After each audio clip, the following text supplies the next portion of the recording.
distinct need of women and men, facilitating equitable access to resources and opportunities. By embedding gender-responsive budgeting into financial planning and investment strategies, we can more effectively tackle gender disparities and unlock the potentials of women and girls.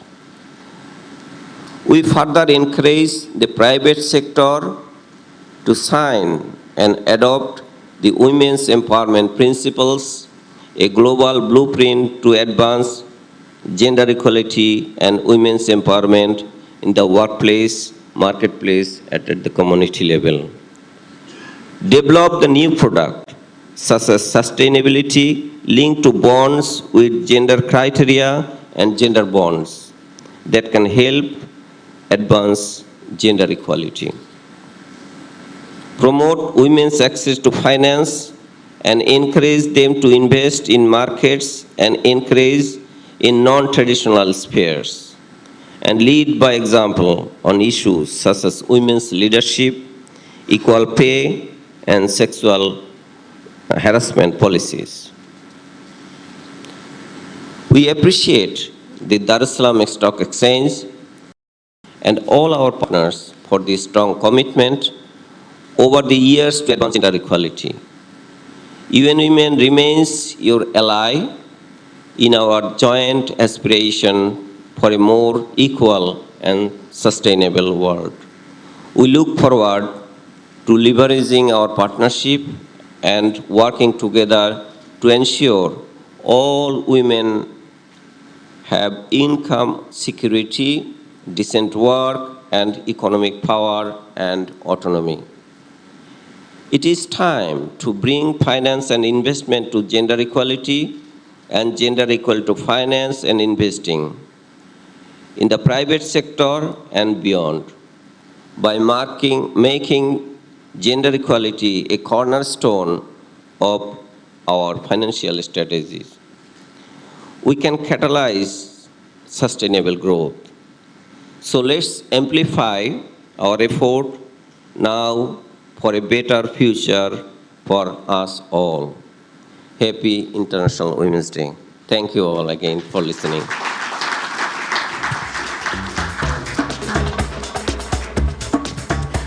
Another hand of applause.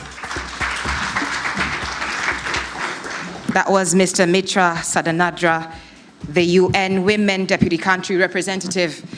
It is time to build finance to gender equality and to bring gender equality to finance, making gender equality a cornerstone of strategy. Thank you so much, sir. Ladies and gentlemen, I'd like to then call to the stage the International Finance Corporation Manager, Mass Upstream and Advisory, and Acting Resident Representative in Tanzania, Mr. Simon Nganga. A hand of applause.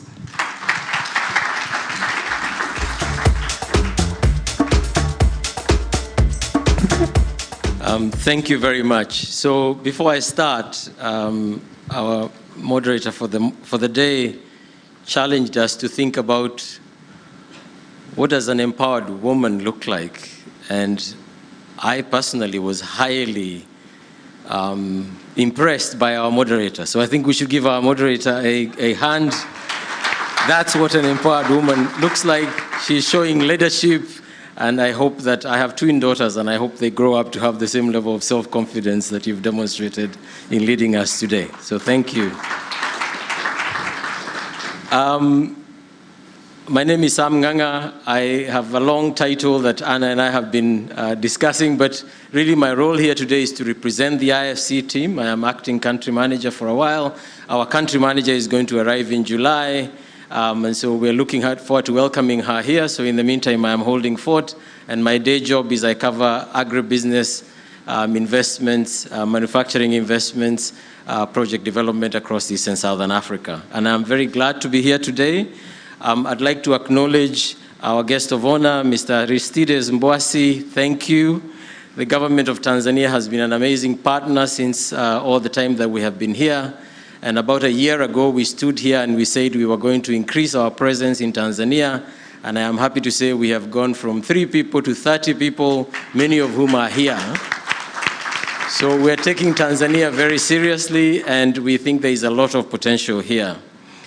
And on the specific issue that has brought us here today, which is gender equality, this is actually where we started. When we first started looking at expanding our office, our CEO came to the country and met with the President of the Republic, and she had a very specific request, which is that we scale up and launch a gender program, which we have now developed thanks to Anna, which is the Anaweza program, which is right now is underway, and which really aims at scaling up the level of access to finance. More detail about what it is we are doing, but our key message is we want to work with you, and we want to get a lot more opportunities to women in Tanzania. And please work with us and our partners for this event today, especially the Dar es Salaam Stock Exchange. We thank you for being our partner for an extended period of time, and we look forward to working with you as we go forward. I will stop there. I think my So much, Mr. Simon Ganga. That's what we call kiss, short and sweet. All right. Ladies and gentlemen, I just want to take a cue from Mr. Ganga to thank our guest of honor once again, who was the Minister at the President's Office, Planning, Investment and Trade, Honorable Professor Kitila Mkumbo, who is represented today by Mr. Aristides Mbwasi, Director of Private Sector Investment, President's Office, Planning and Investment. So a hand of applause to our guest of honor, tunakushukuru sana for being with us here today. But ladies and gentlemen, we're going to go directly and listen to and hear from a gentleman who is doing great things across the continent in the area of sustainable mining. It's none other than Mr. Simon Shayo, who is the Global Compact Network Tanzania Board Chairman. Makofi kwake tafadhali.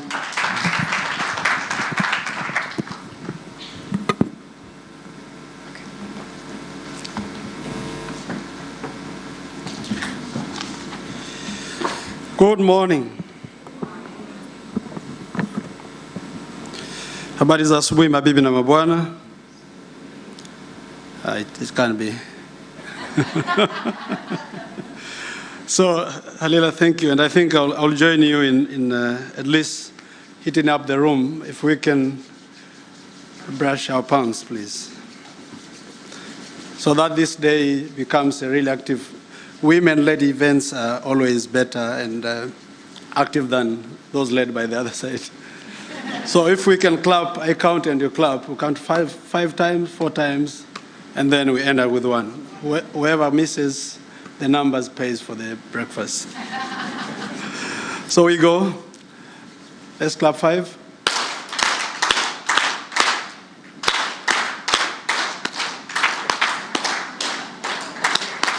Stop there. Someone was counting twice before I count. So, Honorable Aristides, Mr. Aristides Mbwasi, representing our Honorable Minister for Investment, Planning, Honorable Kitila Mkumbo, Mr. Sam Ganga, IFC, Madam Shamnan Malik, I don't know if she's already in the room, the head UN Residence Coordinator's Office, Madam Mary Mniwasa, Acting CEO, the Dar es Salaam Stock Exchange, Dr. Mitra Sadananda, and sorry for pronouncing the name awkwardly, UN Women Deputy Country Representative, Madam Marsha Makatayambi, our CEO of the UN Global Compact Network in Tanzania, colleagues in the UN Global Compact Network here in Tanzania, distinguished guests, CEOs and heads of organizations here, brothers and sisters, ladies and gentlemen, once again, good morning. So I take this opportunity to thank all of you for turning up here this morning, knowing how important this congregation is, once again, to try and advance the agenda on gender equality, specifically to ring the bell on gender equality and to remind those of us in businesses how important it is to drive the agenda of equal participation in the world of work. So along with the colleagues from the UN Women, the International Finance Corporation, the Dar es Salaam Stock Exchange, I welcome all of you to this important occasion. We are all gathered here this morning to celebrate, first and foremost, achievements of women and girls across the country and across the globe. This event brings together businesses aspiring for gender equality. So it is a great pleasure to be here, but again, to remind ourselves that the journey is not yet done. We still have a long way to go. The world is changing at an unprecedented speed, but we are still witnessing to a lot of women being left behind and less inclusion in the society. Gender equality is fundamentally a human right and at all levels, at the household, all the way to the business level. Yet despite progress, women and girls around the world do not fully experience equal rights, and their potential is not fully tapped. It will currently take over 160 years at the pace we are moving with to achieve equality in terms of women's economic empowerment and participation. Not even our second, fifth, and seventh generation will be alive if we have to take 160 years. So clearly, something has to be done differently. Women are underrepresented across the businesses. In some businesses, women are seriously underrepresented. From the business where I come from, for instance, in mining across the globe, at the maximum of 16%. Here in Tanzania, even the companies that are doing better than others, us included Anglo Gold Ashanti, women in the business are sitting around 13%. That is not acceptable. So empowering women and girls helps to expand economic growth, promote social development, and establish a more stable and just societies. In fact, studies have shown that the businesses that are women-led or have more women in their leadership perform better than those that don't. And here I have a testimony from our own business. In terms of our chief executives or the executives in the company apart from the CEO, out of 7, 3 of them are women. And we have seen a difference since we had women in key positions. Woman as a chief financial officer, woman as a chief people, and woman as a chief legal. But also our global board is chaired by a woman. And I must say, there have been more transformation, not just for women, but more advancement for everyone, especially when it comes to treatment of people. Ladies and gentlemen, the UN Global Compact, with its local networks and other partners, will continue to work tirelessly to ensure that the agenda of gender equality gain traction through its establishments like the Women Empowerment Principles, the WEPs, the Target Gender Equality, and Forward Faster initiative. So the 3 initiatives, as you all know, have been brought in to try and fast-track the inclusion of women and the achievement of gender equality as far as the SDGs are concerned. There is a great deal to be done by businesses to ensure that this is achieved.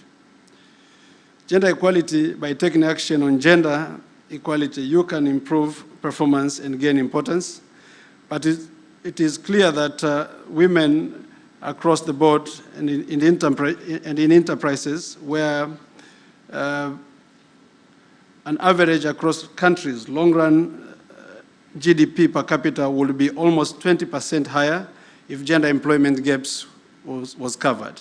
But secondly, there is evidence that when boardrooms are gender balanced, the enterprises are about 20% or more likely to have improved business outcomes. And I've mentioned the example from our business.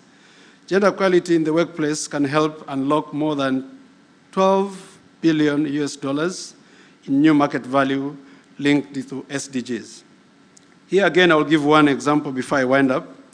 Businesses that have better participation of women, especially in leadership roles, have shown exemplary leadership in human rights and in anti-corruption. And colleagues, men, you know, globally the cases that have surfaced If any of you can raise a hand and tell me what you remember of a big global corruption scandal that is woman-led, then I'll probably have a different story to tell.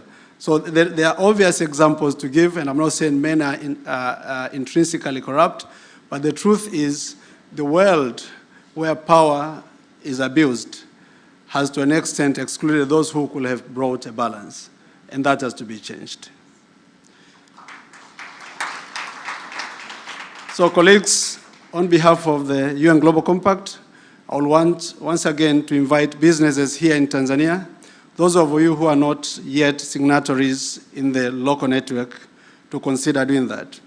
We thank the corporations that are already joining the network, SMEs and non-governmental organizations, but there is a lot of businesses, your associates, your financiers, who are not part of the UN Global Compact network here in Tanzania. And for us to make the transformation we are talking about here, we have to have as many of us participating and dedicating our time and resources to drive the SDGs. So goal number 5 is just one of those goals, but we'll achieve most of the other goals if we, in the business world, invest in creating an equal working environment. And by so doing, particularly ensuring that in decent work, there is equal pay, there is equal treatment, and there is an environment that is safe for everyone to work. So as we ring the bell, some of the things we are calling for beyond equal pay is ensuring that there is an environment where women and men can flourish at the same pace without any of them feeling like they are second to next. And thank you all, and I wish all of us, including men, happy International Women's Day. A hand of applause, another hand of applause, ladies and gentlemen. Thank you so much. Now I'm going to stand right here as I request for somebody to help remove the podium or just move it to the side. I'm going to borrow, this is where I need you, gentlemen. I'm going to borrow a few muscles. I shall leave mine to clapping for this moment. Not that I can't do it, I can. Oh, Mr. Shayo. Jamani, tumpige makofi kwa kweli. Thank you so very much. Thank you so very much.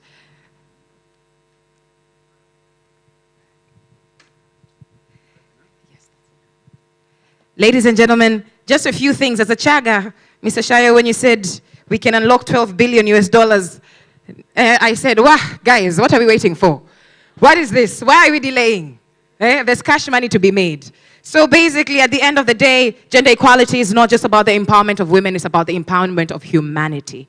And so for our collective progress, we need to move from the cliche of, I'm going to switch to Swahili kidogo, kwamba tunawawezesha wanawake. Hapana, tunajiwezesha sisi sote. Right? To quickly translate it to English, we need to move from the narrative of we are empowering women, we're doing it for them. No, no, no, no, no. We're empowering each other. We're empowering our collective future. So we need to directly switch into that thinking. And hence, I believe when we do that, more of us will dive into actively moving past preamble and saying, this is how I do 1, 2, 3, but actually taking action. And I love how Mr. Shayo talked about how people can join the Global Compact Network. And for anybody who is part of the Global Compact Network, I think joining the Global Compact Network chapter is not enough. Connect with other people who are in business and tell them to join. It's not just about you joining, it's about the collective SDG 17. For us to really push this forward, we have to work collaboratively. So thank you so much. Another hand of applause to our speakers this morning. Hayo ni makofi ya kichoyo. Kama mnahitaji maji, kuna maji mezani.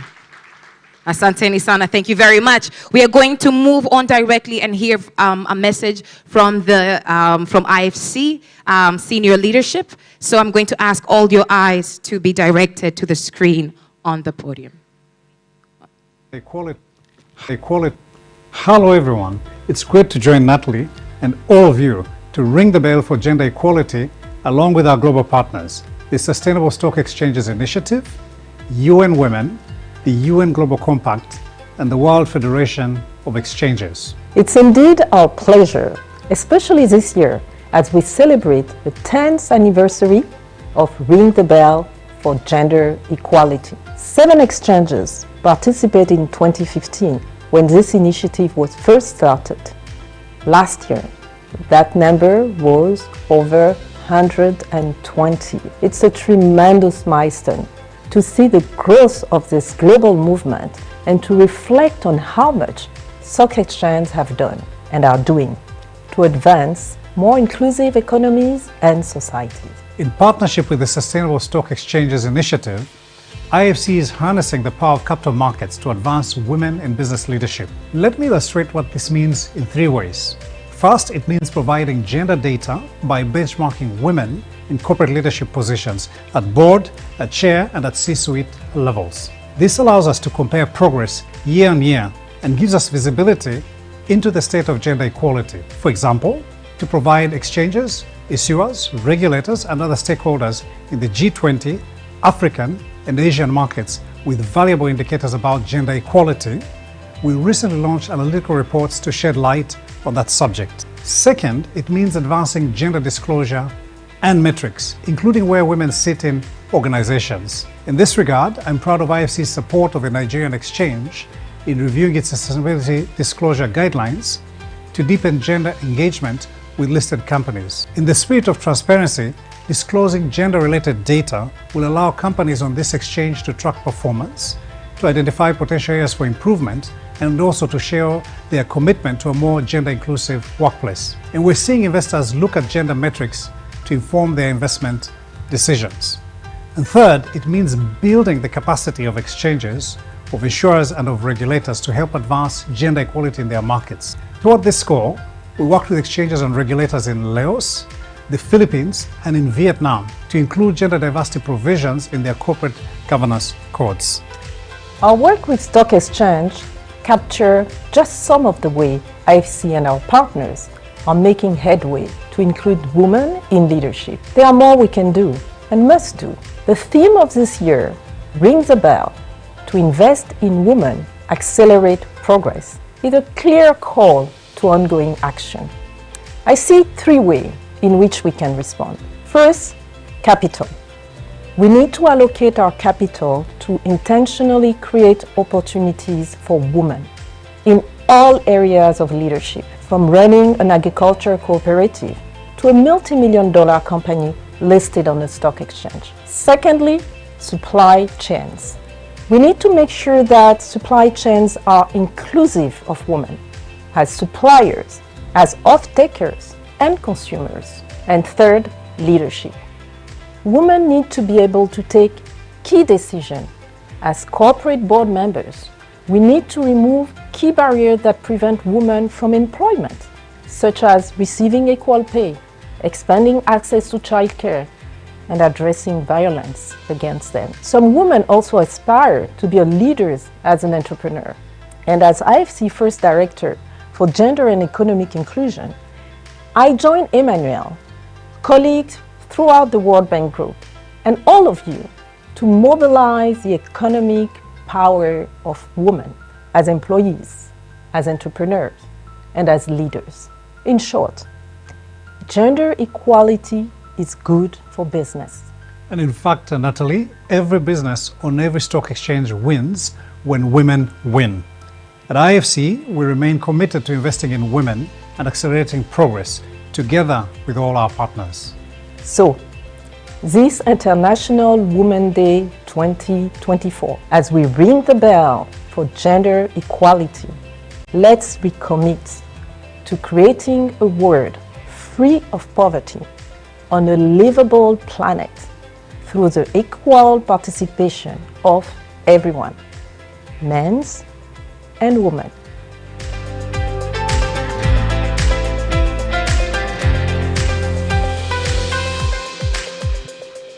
Thank you very much, ladies and gentlemen. Let's recommit. Let's recommit to doing things a little bit differently. Now, we are about 10 minutes away from ringing the bell. Are you excited? You have to be excited. I'm just going, just to cue you really quickly. When we get to ringing the bell, I'm going to ask, as much as a moderator, I prefer when you put your phones down. But when we're about to ring the bell, I'm going to ask you to take them out. And what we're going to do is take as much content as possible. I'm going to ask you to take pictures. You're going to take videos. For those who understand going live, you can go live on your phones. For others who might not understand what that is, do not worry. It's okay. But there's such a thing as going live on your phone. It's a thing. Praise God for technology. Okay? So what we're going to do, I'm going to ask you to take photos, take videos, and you're going to post them on your social media pages. And what we're going to do with that content, with those photos and videos, I'm going to ask you to write a comment or perhaps write a post about something that stood out to you from when we began till now. And it would be best if what stood out to you was personal, in terms of how are you recommitting? How are you inspired to recommit? And what you're going to do is post that, and you're going to hashtag #RingTheBell2024, #RingTheBell2024, hashtag invest in women, hashtag inspire inclusion. Is that all right? Hashtag #RingTheBell2024, hashtag invest in women, hashtag inspire inclusion. And so now, as we are counting down to 10 a.m., I'm going to ask you, ladies and gentlemen, I'm going to ask you to move into just what we just spoke about, recommitting. I'm going to ask you to take a moment before I make you a little bit uncomfortable. Is it okay if I make you a little bit uncomfortable? It has to be yes, because if we want progress and change, you cannot get different results doing the same thing over and over again. So are you ready to be a little bit uncomfortable? Hey, outside the box, all right? So before I ask you to be a little bit uncomfortable, I'm going to ask you to think really quickly.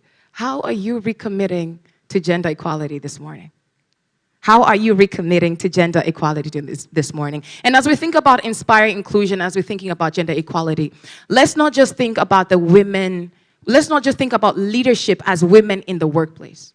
Let's not just think about gender equality as a woman behind a laptop computer wearing high heels or flats, whatever she's comfortable with in the office. Let's think about inspiring inclusion for women leaders in agriculture who are out in the field. Let's think about inspiring inclusion and gender equality for women in education, leading our schools, our universities, our colleges. Let's think about gender equality across different sectors in the economy. Is that okay? Yes? Yes, yes. We heard about in the mining sector. You said, Mr. Shire, 16%? 16% globally. In Tanzania, it's 13%. And that number needs to change. So what can we do to practically push forward gender equality in our homes, in our workspaces, and all the different spaces of influence that we connect to? So, mpaka sasa hivi, until this moment, I do believe I've spoken enough and you're ready to be uncomfortable. Is that okay? We're ready to be uncomfortable? Yes. Ready or not, I'm going to ask you up on your feet, ladies and gentlemen. DJ Namboni Sindikize, may I ask you to stand up on your feet? On your feet, ladies and gentlemen, on your feet. Thank you very much. Now what I'm going to ask you to do is move around and find somebody you do not know. So move around and find somebody. You are not sitting next to somebody you do not know. Hopefully somebody you're not connected to on LinkedIn as well. This is not that point where you said, oh, I follow you on LinkedIn. I've been thinking of connecting with you for a long time. This is not that point. That point will come later. Find somebody you do not know.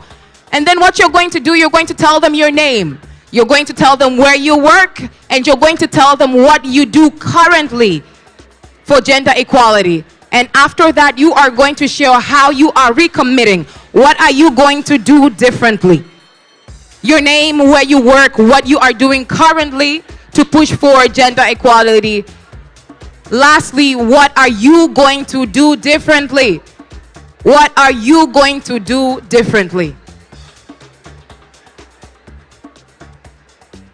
And perhaps you can share what stood out to you this morning.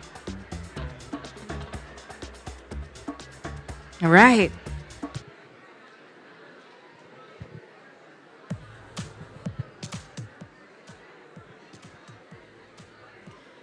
After you're done with that conversation, please move on to another person. The goal is for each one of us to talk to at least 3 people.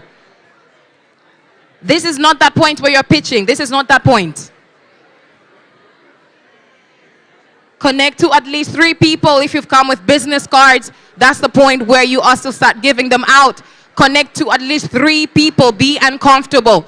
Progress needs us to be uncomfortable. Get out of our comfort zones and speak to new people.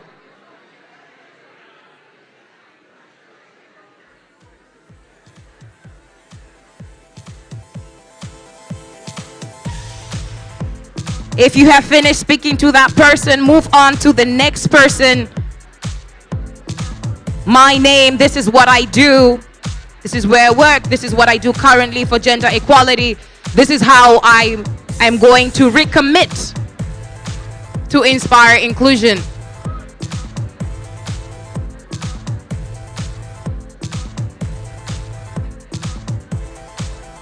All right.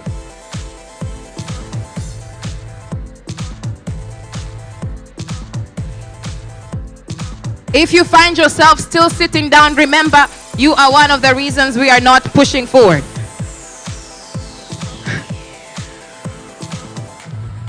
Allow yourself to be uncomfortable. I understand not everybody networks easily, but allow yourself to be uncomfortable. It is necessary for progress, for us to break the barriers, to connect. You never know what lies within a new connection. You never know what lies within a new connection until you have made it. Allow yourself to be uncomfortable.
You're broken down and tired of living life on the merry-go-round, and you can't find a fighter, but I see it in you, so we gon' walk it out.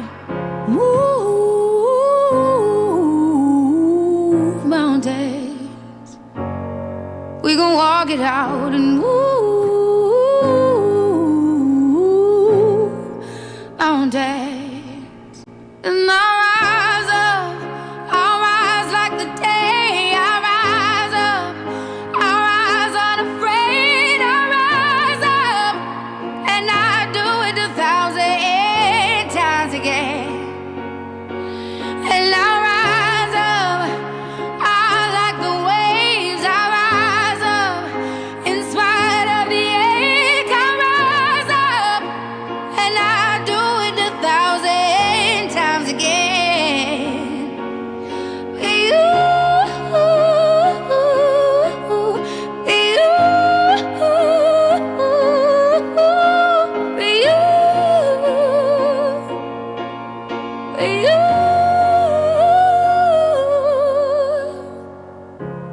The silence isn't quiet, and it feels like it's getting hard to breathe.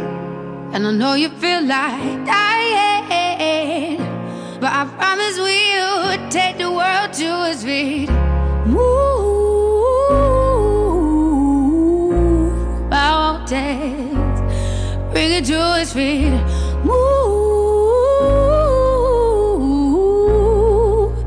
mountains. And I'll rise up, I'll rise like the day. I'll rise up, I'll rise unafraid. I'll rise up, and I'll do it 1,000 times again.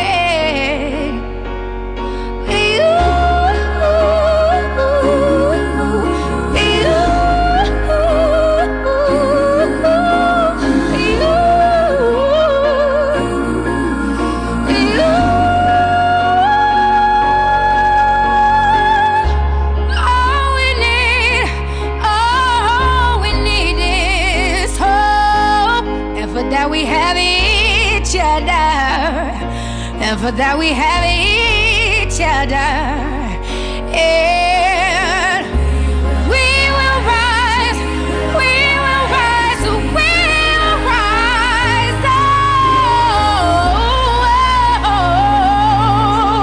we'll rise. I'll rise up, rise like the day. I'll rise up, in spite of the ache. I will rise 1,000 times again, and we'll rise up. I like the waves. We'll rise up, in spite of the ache. We'll rise up, and we'll do it 1,000 times again.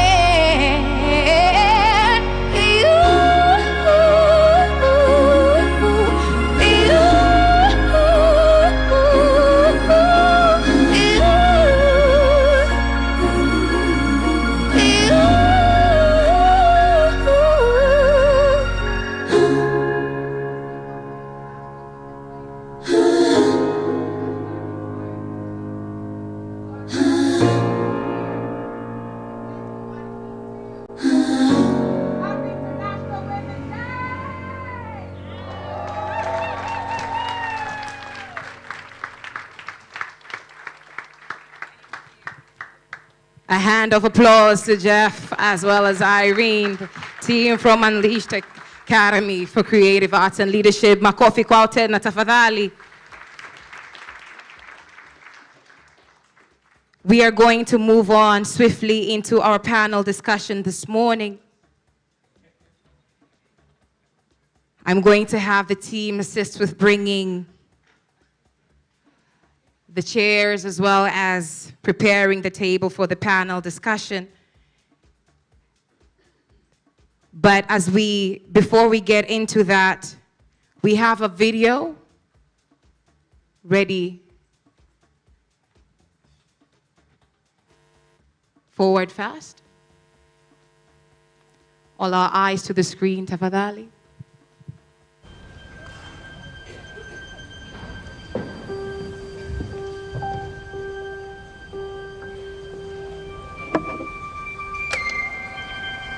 The automobile is a fad, a novelty. Horses are here to stay. I think there's a world market for maybe 5 computers. Women cannot do men's work. Sustainability is important, but we have more urgent issues. History has taught us that the leaders who succeed are the ones who meet the needs of the future by moving forward.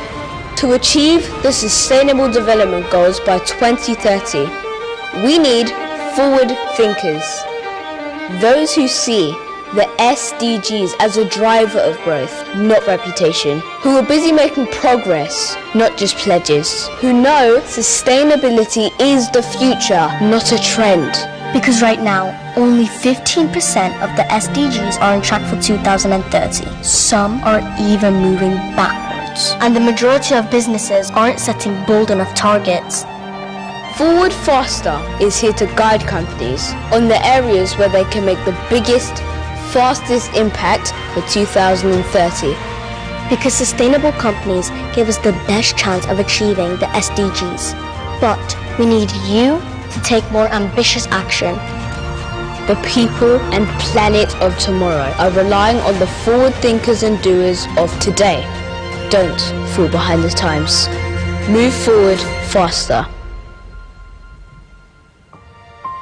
You think they're gonna do it? Are you gonna do it? Are you going to do it? Are you going to do it? I'm hearing a few yeses. Are you going to do it? Wonderful. Now, before the end of the session today, I just hope you're going, I'm going to ask how, right? All right. We're going to start prepping for our panel this morning. But right before we get into that, of course, as the team is preparing, I'm going to ask a really ambitious soul or a really courageous soul to let us know, how are you going to do it? How are you going to do it? How are you going to do it? And I am going to trot to you. Do not underestimate the running in hills. Hello, everyone. My name is Fatima, and I work in our family business. We're a 4-generation-old family business. The business was left to all the women of the family, so we are 99.99% women-owned and 80% women-managed. What we have started to do is uplift other women. So when somebody who has a business comes to us, or they say they want to start something up, we first of all give them good discounts, gifts. But for more women to do that, what we've also started to do is we've got a mentorship program, and schools have approached us to take in their students for a couple of weeks, as interns. But they kind of stay with us even up to 2 years. When they need advice and guidance, we're there for them. And we're a small business, but we do what we can. If someone as small as me can do it, I'm sure all of you can do it. Thank you so much. Thank you so much. A hand of applause to that. Another one to that. And you finished with, if somebody as small as me can do it, I'm sure you can do it. But there's nothing small about what you're doing. So let's just give another healthy round of applause to this big initiative. They normally say when a woman is doing something massive, she'll call it small. But the man here, he'll have opened the door. I technically woke up this morning and used a wrist technique to bend metal. Hapo kafungua mlango. All right? Jokes aside. We're moving on swiftly into our panel this morning. We will have a panelist joining us online. I'm going to ask the team, even before I call the panelists here, to just check and see if the panelist who's joining us online is ready. Is she ready? She's ready? Can we hear Lakshmi? Can you hear me?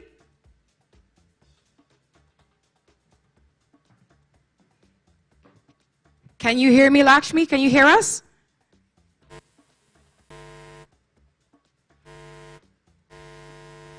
Okay, perhaps we are still sorting that out. But as we are sorting that out, again, we are going into a panel discussion this morning, and it's themed in, connected to this year's International Women's Day theme, Invest in Women, Accelerate Progress. I'm going to swiftly call my panelists one by one. And you will let me know once Lakshmi is ready. Is that okay? Great.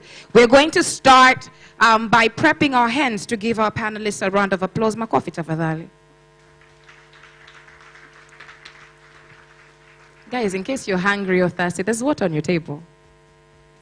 Quench, right? All right, so first off, I'm going to call Ms. Paula Felipe, who is the IFC Manager, FIG Upstream and Advisory for Eastern and Southern Africa. A hand of applause, please.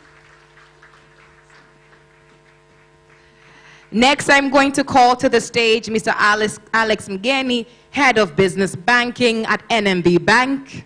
A hand of applause. Next, I'm going to ask to the stage Ms. Imelda Lulu Urio, Independent Consultant and Board Member of WILDA Tanzania. A hand of applause.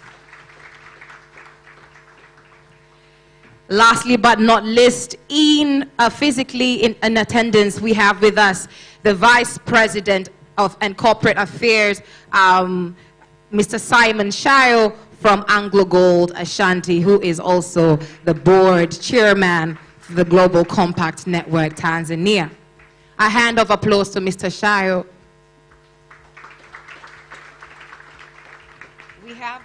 We have with us Ms. Lakshmi Priya Mohan, who is joining us from Arusha at A to Z Textile Mills Limited. She joins us from the Corporate Governance and Compliance Office. Ms. Lakshmi, can you hear us? Not yet. I can see you're talking. But... Good morning. I can hear you well, I'm sure. Wonderful. We can hear you too. We also see you. Happy International Women's Day. Yeah, thank you, madam. Thank you so much, and thank you for the opportunity, and my apologies that I couldn't make it up in person. That is fine. We're glad you could make it virtually. So we're going to start with our panel really swiftly. Again, ladies and gentlemen, I'm going to ask a few questions to start us off. What I'm going to ask everybody here is for you to listen and follow along. We're going to quickly come into a time of Q&A. The whole point of this conversation this morning is for it to be a conversation. So do please engage. So to start us off, I'm going to invite our panelists to introduce themselves by answering a short question that I have. We all have our bios, and I will go into those bios, but I'm going to ask the panelists to introduce themselves. And as you introduce yourself, please answer this question for me. What does gender equality in 2024, this year, International Women's Day, what does gender equality mean to you? All right, we're going to take about a minute. Karibuni sana. We will start with you, Ms. Paula, and then we're going to move on all the way to the end and finish with you, Mr. Shayo, in attendance, and then Lakshmi will come to you. Hello, can you hear me? So, good morning, everybody. My name is Paula. I work in the IFC. So what does gender equality mean to me? Later on, I'll be speaking a lot about economic empowerment. So I'll reserve that for later. What I'd like to highlight here is something that I've also heard in the earlier video. Economic empowerment is only possible if you have skills and education empowerment. So what it means to me is that when girls and women pursue fields, they should be free from any preconceived notions of what girls and women should or can be. So it should not be unusual anymore when we see women in construction, in mining, in engineering, in data science, All of that has to be part of our norm, and it's only when that's accepted that we can drive towards economic empowerment. Thank you very much. A hand of applause, Mr. Alex Karibu. Thank you. So I think for me, economic empowerment, as Paula mentioned, is probably construed or comprised of so many things behind it. And I think for me, what is critical, thinking about African environment where our traditions and values are critical. So for me, I think it's all about intervention of these traditional values and the culture where most of the properties are owned by men, and now we need to intervene this and allow now girls and probably women now to become property owners, and probably the rest is going to be the history. Thank you. Thank you very much. Interventions of gender, cultural, and traditional norms. Thank you. On my part, gender equality means a society in which both men and women have equal opportunity, feel safe and secure living in environments that are free from violence, that there is an enabling environment in terms of policy and legal framework that supports the continuation and sustainability of that particular society. Thank you. Thank you very much. I feel like you were prepared with that one. Thank you very much. Thank you very much, Ms. Imelda. Mr. Shire. Thank you. So for me, in 2024, gender equality means a transformation in all spheres of life where boys, girls, men and men are equitably, so fairly, I go beyond equality, given the opportunities that are offered by those spheres, and they can deliver what they are capable of without any obstructions. And in here, I'm dreaming of a world where my daughters and sons and the future generations, every daughter and son in the world, will see all the inequalities we are talking about as history. That is a beautiful dream. That is a beautiful dream. A hand of applause, Tafadhali. Wow.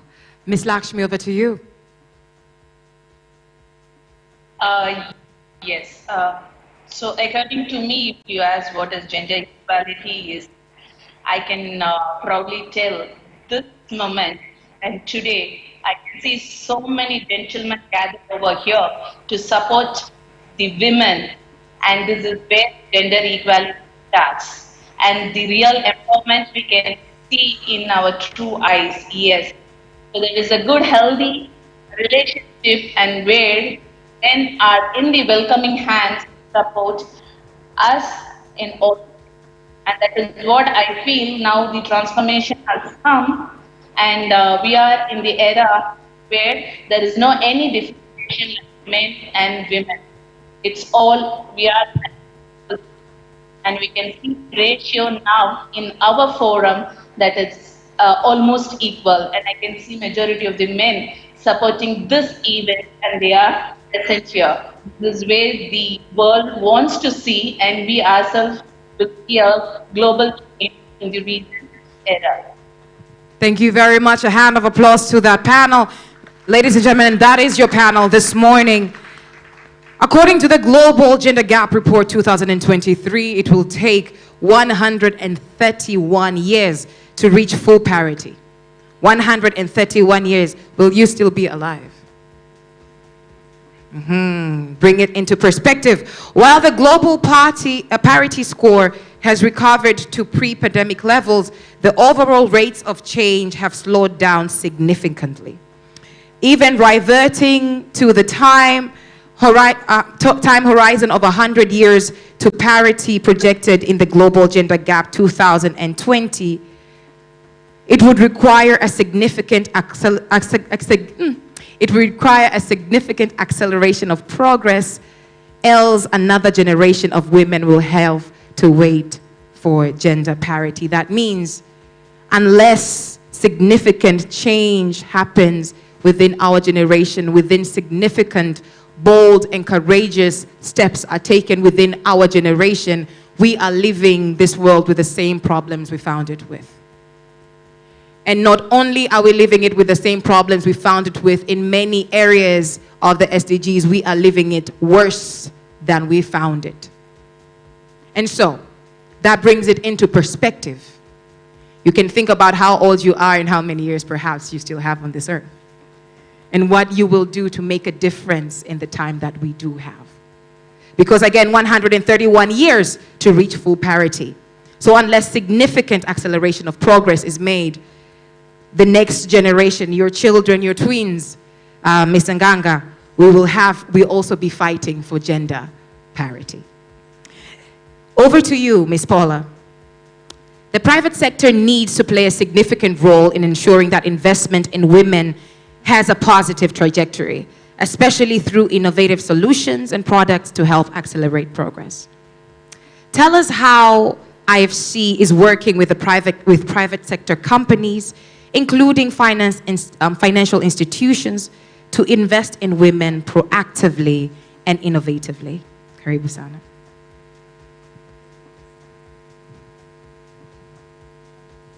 Thank you. Thank you for the question.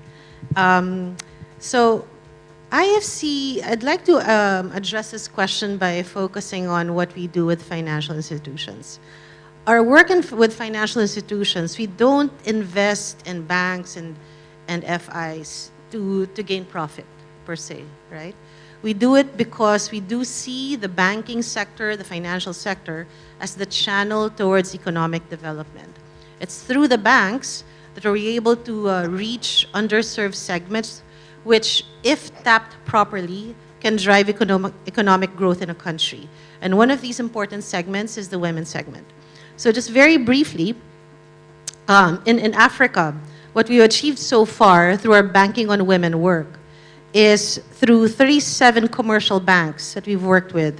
We were able to, our current exposure is about $2.5 billion, reaching 42,000 women-led businesses in Africa.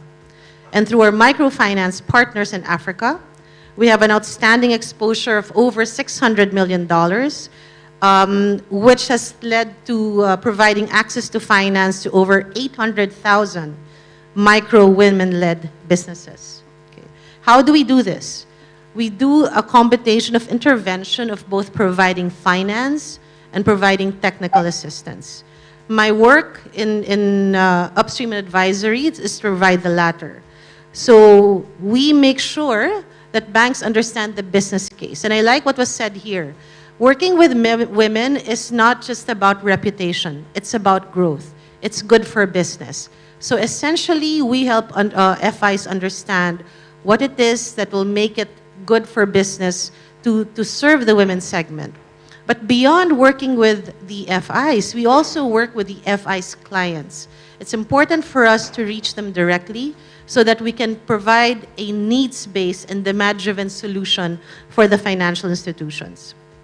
So just very briefly, what we've done specifically for banks in Africa, we invested in NMB's Jaziri bond. We were the anchor investor, $10 million of the total $30 million investment, which has led to providing or reaching 2,000 women-owned SMEs, which are clients of the bank. What's interesting here is that the over 1,600 subscribers to the bond, 99% of them were individuals, 99% were Tanzanian. Of that 99%, 50% were women. So you could see the diversity across the investor base, but highlighting the ability for women to participate. We've also supported Standard Bank in South Africa with a $250 million loan, focusing on climate and women, and also other banks across the continent. But definitely, there's more to be done. And I think what I would urge a lot of the FIs here is to work with us to leverage on what's available through technology to access women and other underserved segments better, more effectively, and more in a financially sustainable way. Thank you. Thank you very much. That's that's quite the lesson. I think you have pressed on a few things that I myself were not aware of in terms of, I think that first is that investment with NMB Bank and the Jasiri bond, which was quite revolutionary when it was announced. And I believe it was also announced at the Ring the Bell event 2 years ago at the DSC. So basically things are coming full circle. It was announced that it was coming up, but it came up, and now we're talking about it as a testimony of what could happen. So a hand of applause again to IFC as well as partnerships with NMB Bank. So Ms. Mgeni, I'm going to come directly to you. So although the formal financial inclusion gender gap has decreased from 9% in 2017 to 3% in 2023, only 18% of women own bank accounts. 18% of women own bank accounts, and more women are found in microfinance community groups. This indicates a gap among women and has implications on women SMEs, women-owned SMEs. Talk to us about the importance of having a deeper understanding of women's market segment and how this has helped you to design and tailor relevant financial solutions for individual women and women businesses. Thank you. Probably before I embark on what NMB has been doing for the past couple of years in terms of helping business women-led. So the recent data shows that 89% of the businesses which are women-led in Africa, they are informal businesses. So that also tells us a lot of story. If they're informal, then the non-standardization around it, and always financial institutions like banks, or saying it correctly, commercial banks, we want to see what we can get from those businesses. And again, the FinScope story, which was released just last year, also shows that among the bank community, which is close to 22% on average of Tanzanians, only 18% are women, and then 27% are men. And then the borrowing community among who have access to banking services, it is around 11%, and 8% are women. So you can see the gap here, which tells us that we still have a lot to do as a country, as a community. So some of the reasons that are probably pushing behind the women-led businesses to access financial services. So most of commercial banks, they perceive those women-led businesses to be riskier because of the startup nature. And again, they have limited financial literacy, this being all about financial records keeping, the business governance, and the digital literacy. So I was reading in one of the papers where it shows among 3 women, one is tech savvy in terms of using the mobile services. So what does it mean? It means every 3 women, only one can access mobile banking services. And we talk about digital platforms that we have, the commercial banks, we have digital platforms. And this is now the story behind that. Only one among 3 can access. And then there is a legal framework.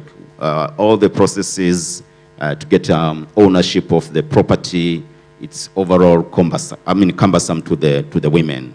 They have a lot of things to do, take care of their families, run the businesses, very far probably to where formalization can happen. So also this one is an obstacle. And then we have also experienced the limited access to markets. We all know where markets are. If you want to go global, you know what it takes to obtain the licenses so that you can access the international markets. And what now NMB has been doing the past few years, one of the things we have done is to embark on training, overall offering capacity building to the women-led businesses. And we have created what we call business clubs.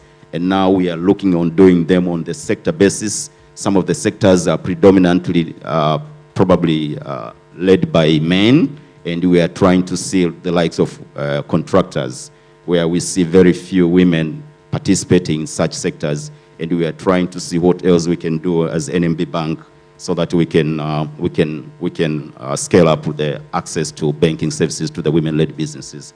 Again, in the past 2 years, we have been able to reach up to about 17,000 women-led businesses, and I think to us this is a milestone. However, we continue to bank on the partners, the likes of IFC, leave alone the gender bond that we have done, but we also need to get other supports in terms of collateral side, and I will explain this later. So again, NMB, what we are doing now also is trying to find some financial products that probably don't need a different collateral, so that these women-led businesses can access finance. So the financing, say you are financing an asset financing as a product. Someone is looking to have maybe a storage facility. So the storage facility itself becomes a collateral. We have introduced some unsecured products, like unsecured facilities. Some of them, they're digital, but they're small in terms of ticket size. And then we also have introduced some of the, like crops, where we finance them under the stock financing.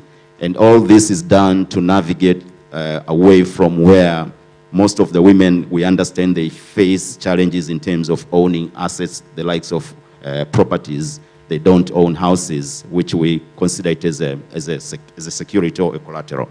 So further to that, we continue to invest in the payment platforms, where now a woman can be sitting maybe, say, in a very local area, but you can service your facility, you can service your loan. So you can pay via mobile, you can probably pay via a nearby agent. We have agents, we have over 30,000 agents as NMB Bank. And again, we have also introduced what we call QR codes. So through QR codes, we are trying to distribute them around the community, the business communities, so that these women-led businesses cannot find it difficult or hard to service the facility. Thank you so much, Mr. Ngen. I think a hand of applause is due for NMB Bank and all that you're doing to innovate. So basically what you're doing is you're innovating and you're addressing a systemic issue. There's some of the issues that you are facing and your products are trying to address that you're trying to circumvent. But the problem is still, the underlying issues are still quite there. Speaking about ownership, land and home ownership, that's still a major issue. We have been talking about it year in, year out. It is still a major issue. You've talked about digital literacy. And of course, right now, when we're talking about digital literacy, my mind went to the digital divide and the issues that we have been, I do believe different MNOs have been trying to address this in terms of the digital divide, in terms of access to devices. A normal smartphone that has access to an app, an application is about 20,000 shillings. So we go back to electricity. We go back to the woman actually being allowed to use the device, to actually charge the device. Now there's a massive systemic issue here. I love the fact that you're circumventing it. Now the question remains, right? As long as that issue still exists, how can partners now connect and find ways to treat the source of the issue, the problem? I don't know if that makes sense. And these are just food for thought, right? Because as much as we circumvent, and congratulations to all the partners who are doing this, the companies who are doing this, how do we go to treating the actual wound that still exists? So, Ms. Melda, I'm going to come directly to you because of some of the issues that you have mentioned, Mr. Mgeni, that, as the woman is running the business, she also has several responsibilities that she's grappling with.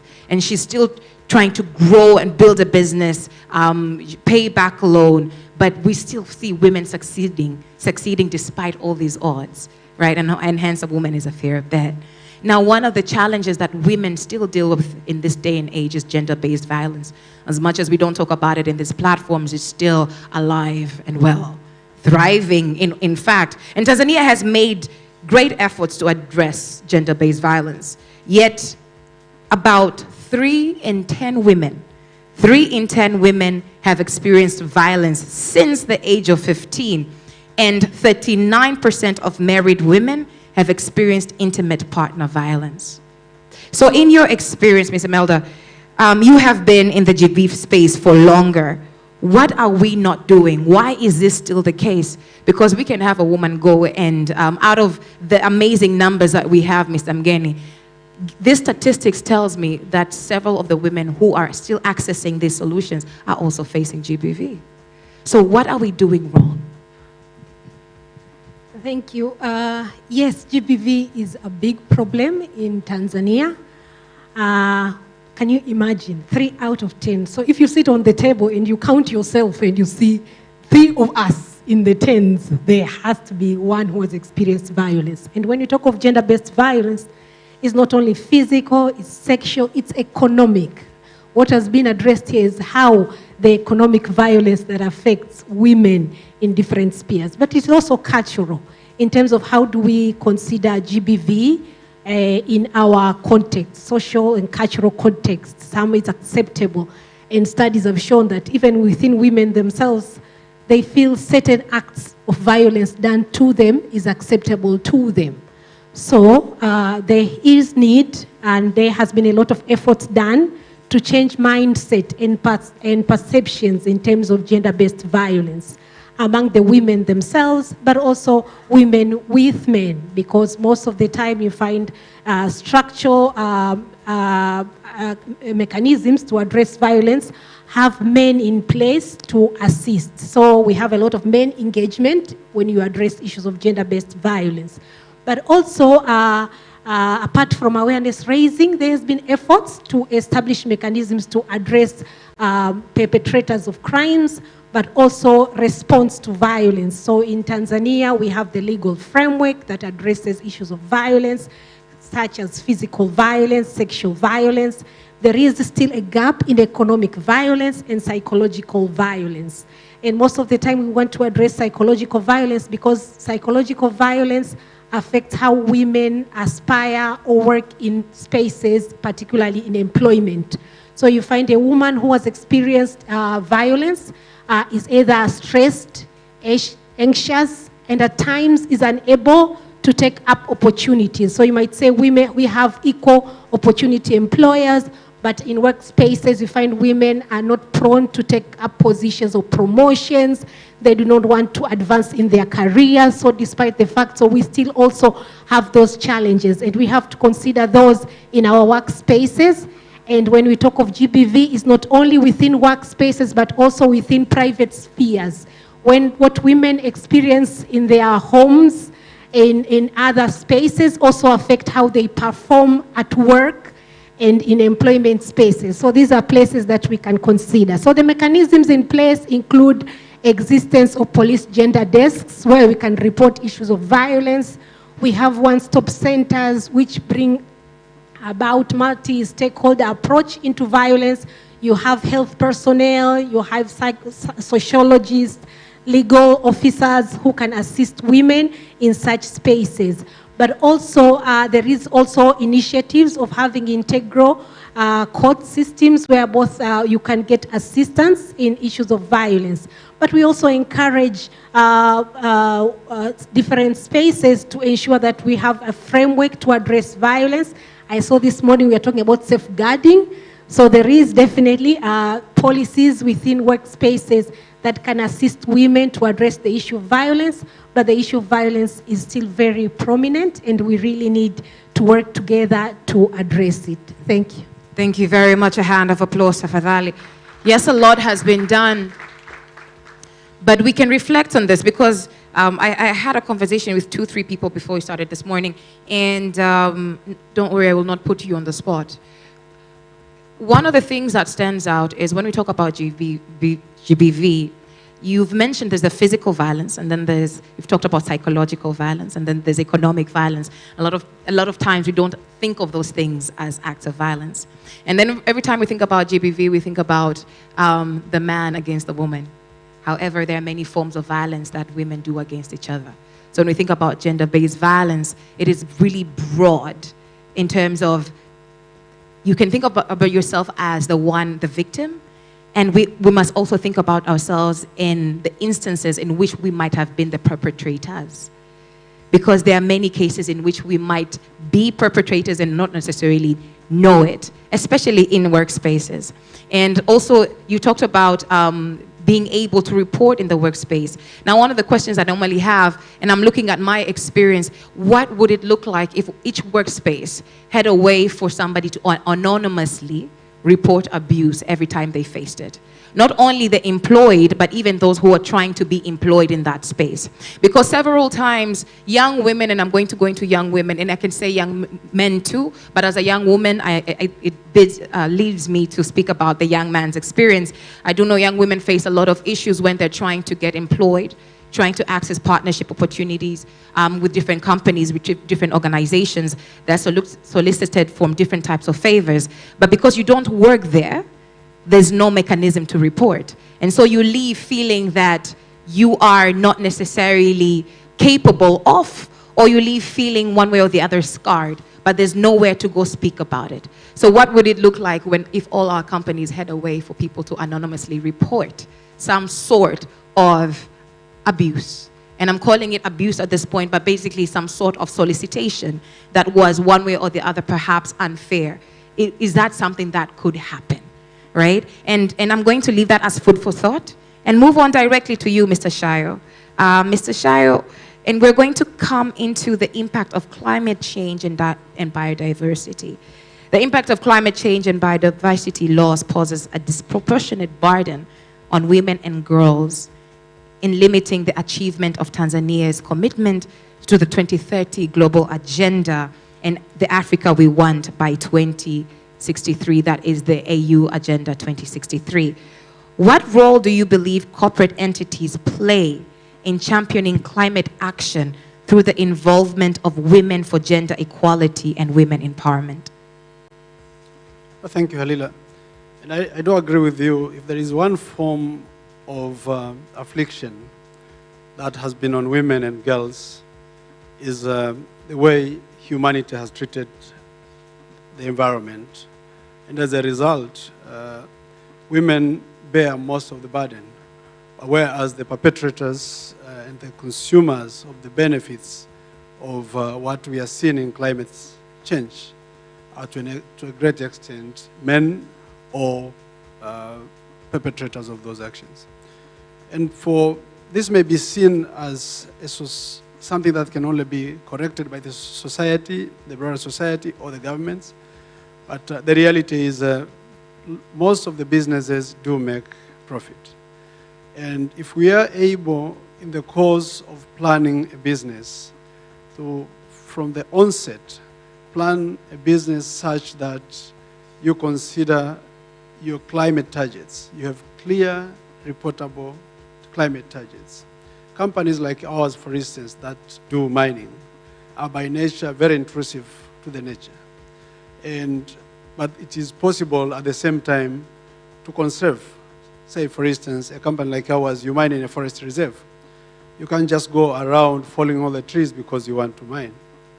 You have an opportunity to only clear vegetation when you have to, and ensure at the end of the day you replace it when you have mined. But that goes for every business. In planning a business, you need to ensure that you consider that you're operating on a planet, but the planet is required by the next generations. There are people around you who need the same resources, and some resources are finite, like the minerals and other resources. And so we need to consider the people around our businesses. And at the end of the day, beyond our profits, to also consider the fact that every corporate entity has to generate prosperity, not just for itself, but for the humanity. And that is walking away from the traditional selfish nature of businesses and look beyond what we invest and what we aim to recoup from the businesses. So I feel strongly that businesses, beyond investing in their own businesses, have a rare opportunity this time around to invest in initiatives that, one, will help them to be able to account for their contribution either to the betterment of the climate situation globally or to making it worse. And good businesses should work towards reversing the climate situation.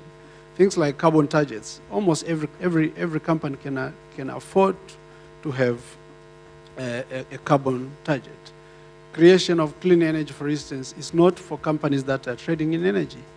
Companies that are manufacturing other products and selling them need to consider what energy are you using to manufacture the product you're manufacturing before it goes to the consumers. The type of products we end up selling, I may consider myself, I mine gold and sell gold, so there's very little to do with the source of energy I do. But if we are using, I'll give our own example, we generate our own power, and that is because of the plight of where we operate.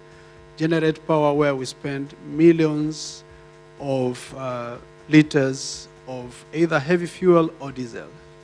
That does not leave the world safe.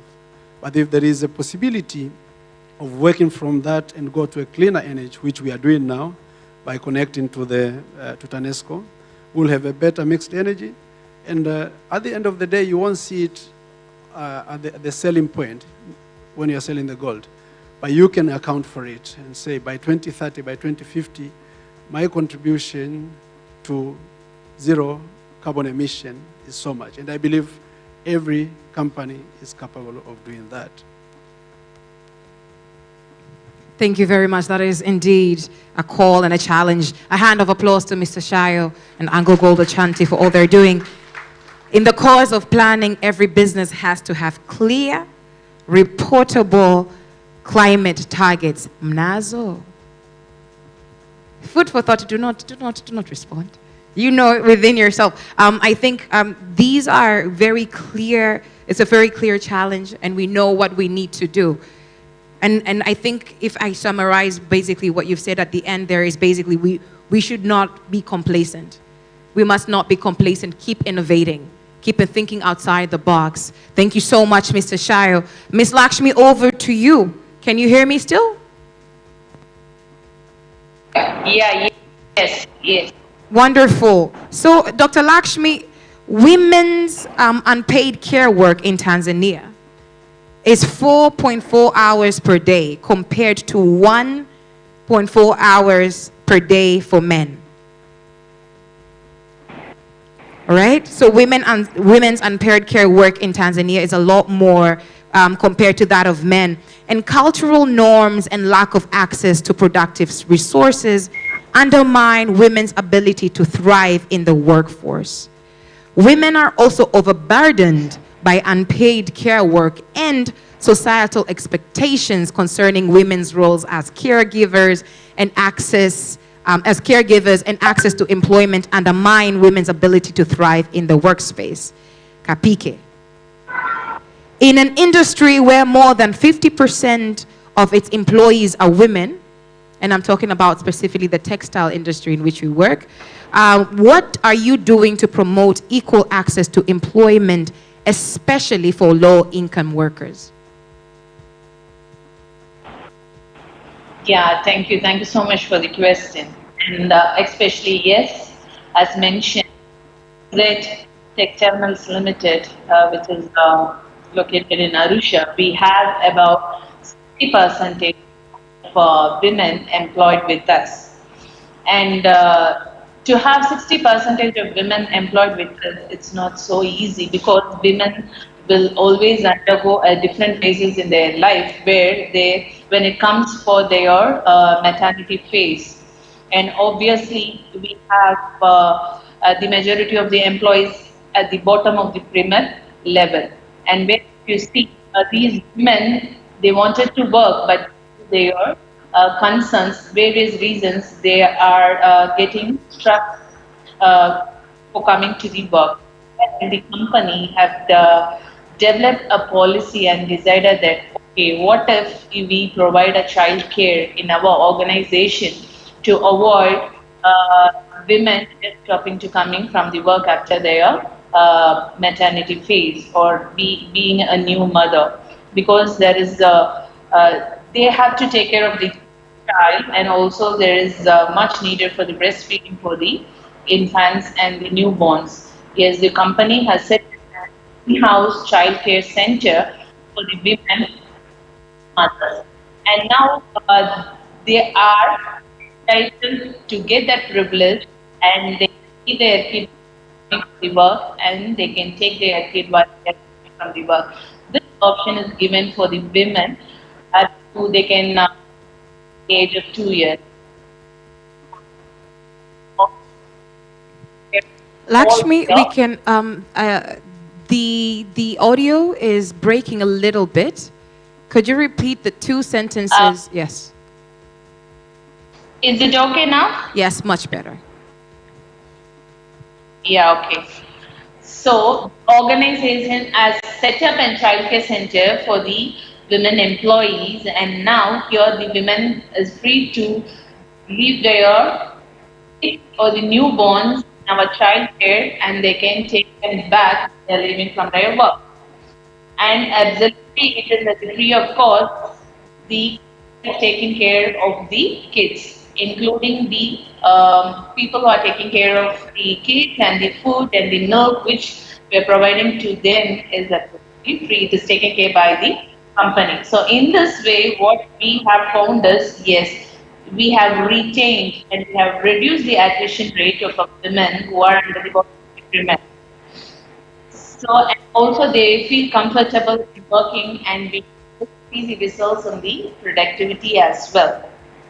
This is one scenario I have to quote. The other challenge what we had, when they are at the workplace emergencies like their periods or whatever it is. So the company has set up an automatic vending machine in all the factory outlets where the women are can freely accessible to their sanitary needs. So it is also taken care by the company at zero cost. So the women at any time, if they have any emergency, they are free to take it. And as throughout the globe, we are talking about this periods leave and all those things which is coming, and even the company is going to take it back. We are going to implement our policy this year, which is in the pipeline. So can we consider some like kind of period leave, that is, if they are not feeling well and if they are undergoing pain for a day leave, yes, we are just, it is in the process to consider them, because this is all the way we can encourage a women and feel comfortable there for them, the employees, and back to the work.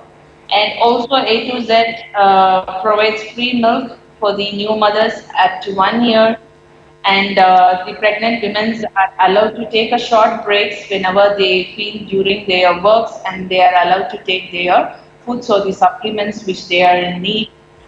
These are the things that the private sector, we are, yes, very concerned in the welfare of the women. And especially we have set up an WWE committee, that is Women Welfare and Empowerment Committee, where exclusively a women committee and the leader. Sorry, can you people hear me? Yes, we can hear you. Yes, sir. So this committee, what it does, is all ruled out by only women, and now leadership role is over by the women leaders. For the employees who have issues with regard to workplace, like abusement or harassment, whatever it is, even if they want a personal counseling, yes, they are encouraged to enter into that and put a suggestion that they are in need of such and such. This committee will sit and discuss, and this committee every month. Monday, they collect the application, they collect. Dr. Lakshmi, the audio is starting to break once more. I'm so sorry about that. The audio is starting to break once more, but if I may, I'd like to, for anybody who might not have heard clearly in the audience, kind of summarize some of the incredible initiatives that you have shared with us that A to Z is doing. Is that okay? First, you spoke about the policy for provision of child care. So the fact that in-house A to Z provides child care for its women employees, employees, so that newborns as well as children of new moms can be taken care of at work, and so moms do not have to lose their employment. But then you've also talked about the fact that it's allowed you to retain employees as well as reduce attrition rates. You've talked about the provision of automatic sanitary towel dispensers and the fact that you provide these freely at A to Z Textiles. And so women can access this at any time. You've also talked about the fact that you provide free milk for mothers, for new mothers, and the fact that pregnant women are allowed to take short breaks throughout their workday. And you've also emphasized on the fact that, you have an empowerment committee where women can report harassment, but at the same time, they can provide suggestions for things that they feel are pertinent to their well-being at A to Z Textiles. Have I gotten everything? I think you're chatting here, but... Yes, absolutely. Thank you so much. A hand of applause to Dr. Lakshmi. We had a little bit of an issue with audio there, but I'm grateful that we were able to capture everything that you're doing. And in all honesty, I'd like to say that it's exemplary, the steps you're taking to make sure that these measures to really create a conducive environment for women in the workspace. I am personally inspired. Another hand of applause. And I'm going to now move directly to the audience. Ladies and gentlemen, for about 10 minutes, I'd like to take questions and comments from the audience. I'd prefer questions than comments, especially long-winded essays. I'd prefer we don't move into that segment. So if anybody who's got a question to any of our panelists, please, this is your time. If you don't, I still have several.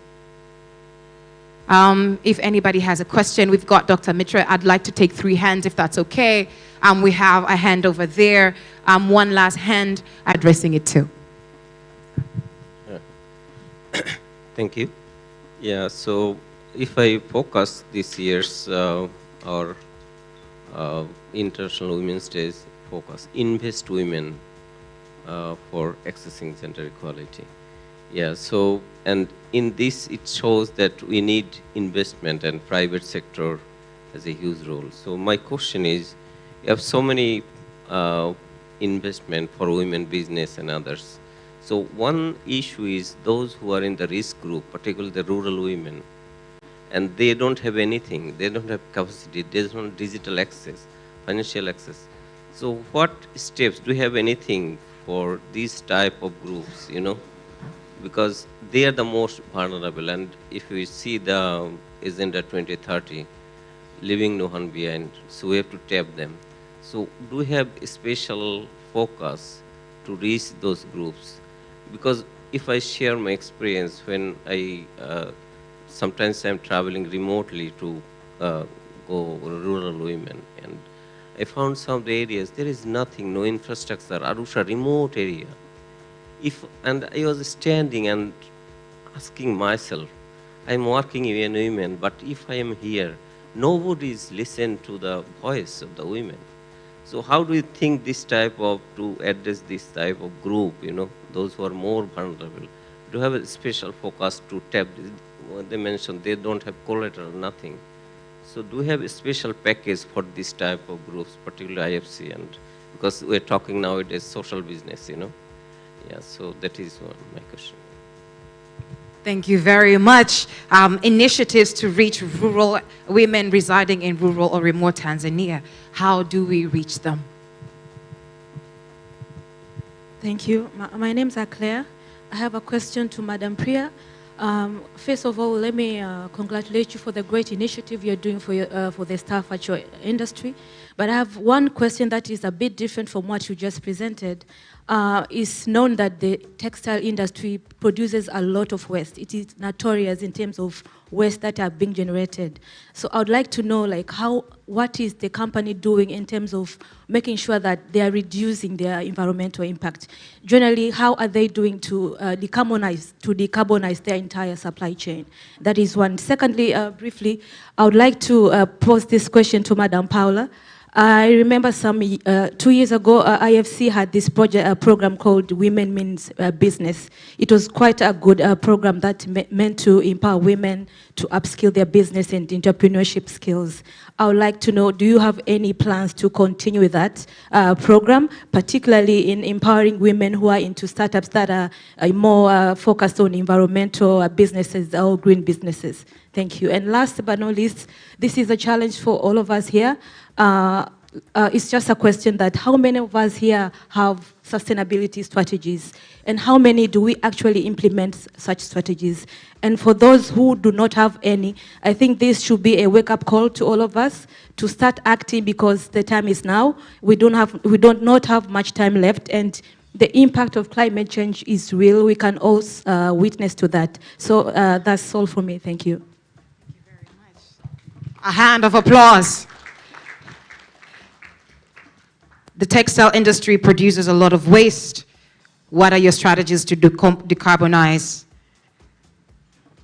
Women in Business Initiative, are there plans to bring it back, especially in terms of what are the plans to support startups? But then we've also been challenged to make sure that we all have sustainability strategies. Karibu sana. Thank you so much. My name is Janelle. I'm from Sheria Kiganjani. It's a legal tech platform. And I wanted to add a comment on what an NMB is doing in the women's led business clubs. And we have seen that the root cause is the informality of their businesses, and the legal framework on how the processes to compliances affect women inclusion, specifically in accessing financial opportunities. So I would love to call for action for, in this kind of programs, let's collaborate. For instance, NMB is doing financial inclusion, but there are other platforms that they are doing legal, and other platforms that are doing some other activities. So when we take our partnership and collaboration in this kind of initiatives, we are going to remove those root causes which act as a barriers to financial inclusion of women in the ecosystem. Thank you so much. Thank you very much. So that is a call to action for people working across sectors and platforms to collaborate so as to create holistic solutions for women. Mr. Madadradra, perhaps who is your question directed to?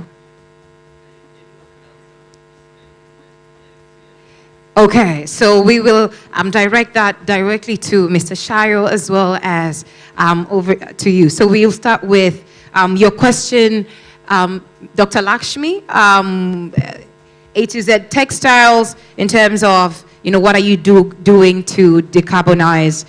We'll start with you, and then we're going to move into yours is a little bit of a bigger question, and I'd like everybody to respond to it. So I'll let everybody respond to it as you're referring to all the questions. So we'll start with the one question, Dr. Lakshmi. What is A to Z Textile? Yes.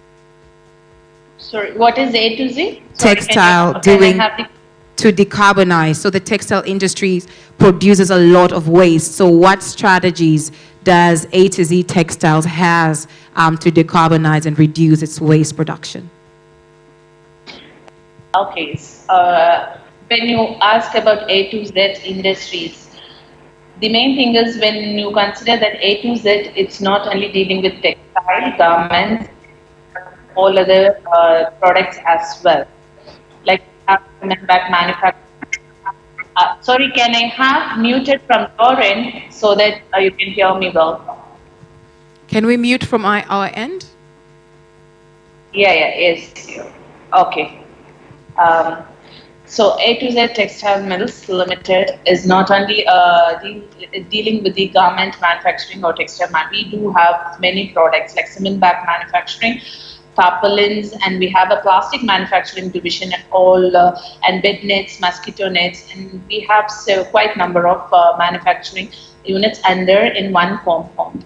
So to avoid the industrial waste getting affected the environment in and around our communities, we have our in-house recycling plant, and the water which we are using for our dyes and everything, it is being again recycled in-house, and we use those waters for other purposes, and the water has been recycled. We have water recycling plant, and we have our own ETP plant where the waste waters and the all other waste are sent to the ETP plants, and we have a huge ETP plant outside our factory outlets, and we do take some measures. When it comes to the boilers, we use only the wooden briquettes instead of coal, and by the way that we are reducing, and we are keen in reducing the carbon emissions, and we are trying to achieve our science-based target, that is zero emissions as well.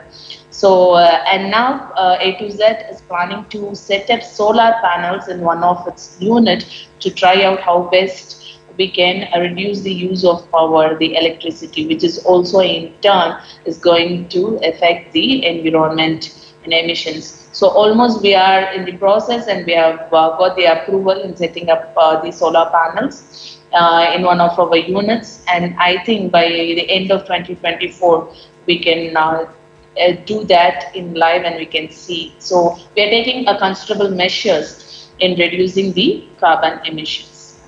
Thank you very much, I hope Dr. I have answered the questions. Yes, you have, and basically, And to protect the environment as well. thank you so much. We have heard you. Thank you so much, Now Dr. Pri- I think you can unmute. Oh, you can. Thank you so much, Dr. Lakshmi. We've heard you. We've heard you. You're taking all the you're trying to be as proactive as possible to take all the important measures. You've talked about the recycling plant you have currently, but we've also heard you in the past in terms of all the different initiatives that A2Z is trying to put in place to make sure that you're as proactive as possible in mitigating carbonization, as well as really making sure that you have sustainability targets in place. Over to you, Ms. Paula.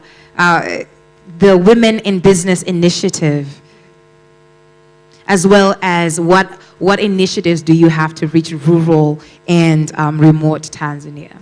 So I'll reply first on the Women in Business Initiative. So in our work with financial institutions, this engaging with entrepreneurs has really not stopped.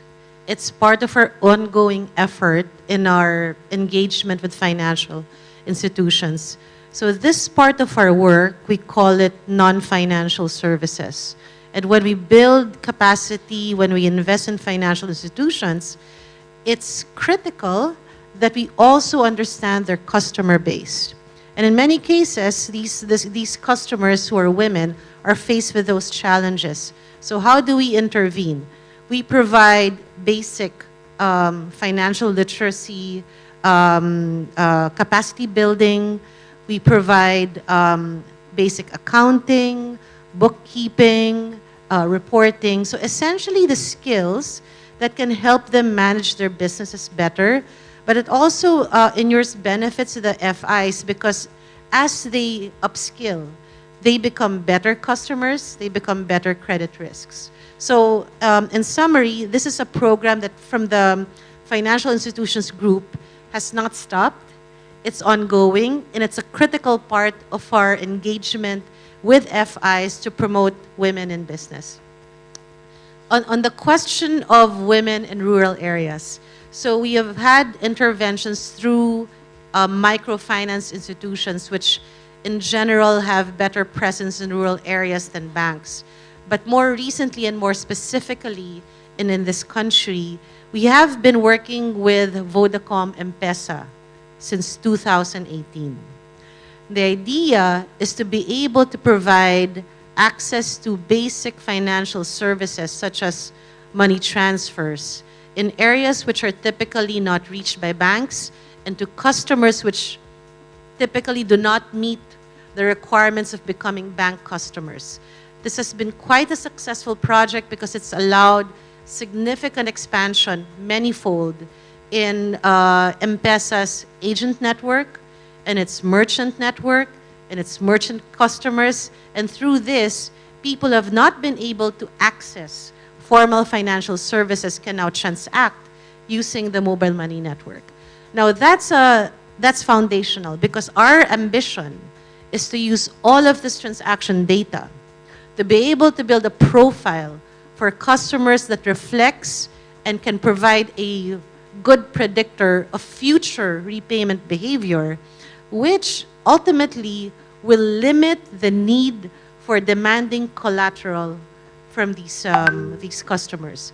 That's our ambition, and that's what we're working towards both with mobile money operators and with financial institutions. So we engage everybody here to work with us on this journey. I think it's very important that we leverage on what technology can offer us to bring visibility and access to those who are currently underserved.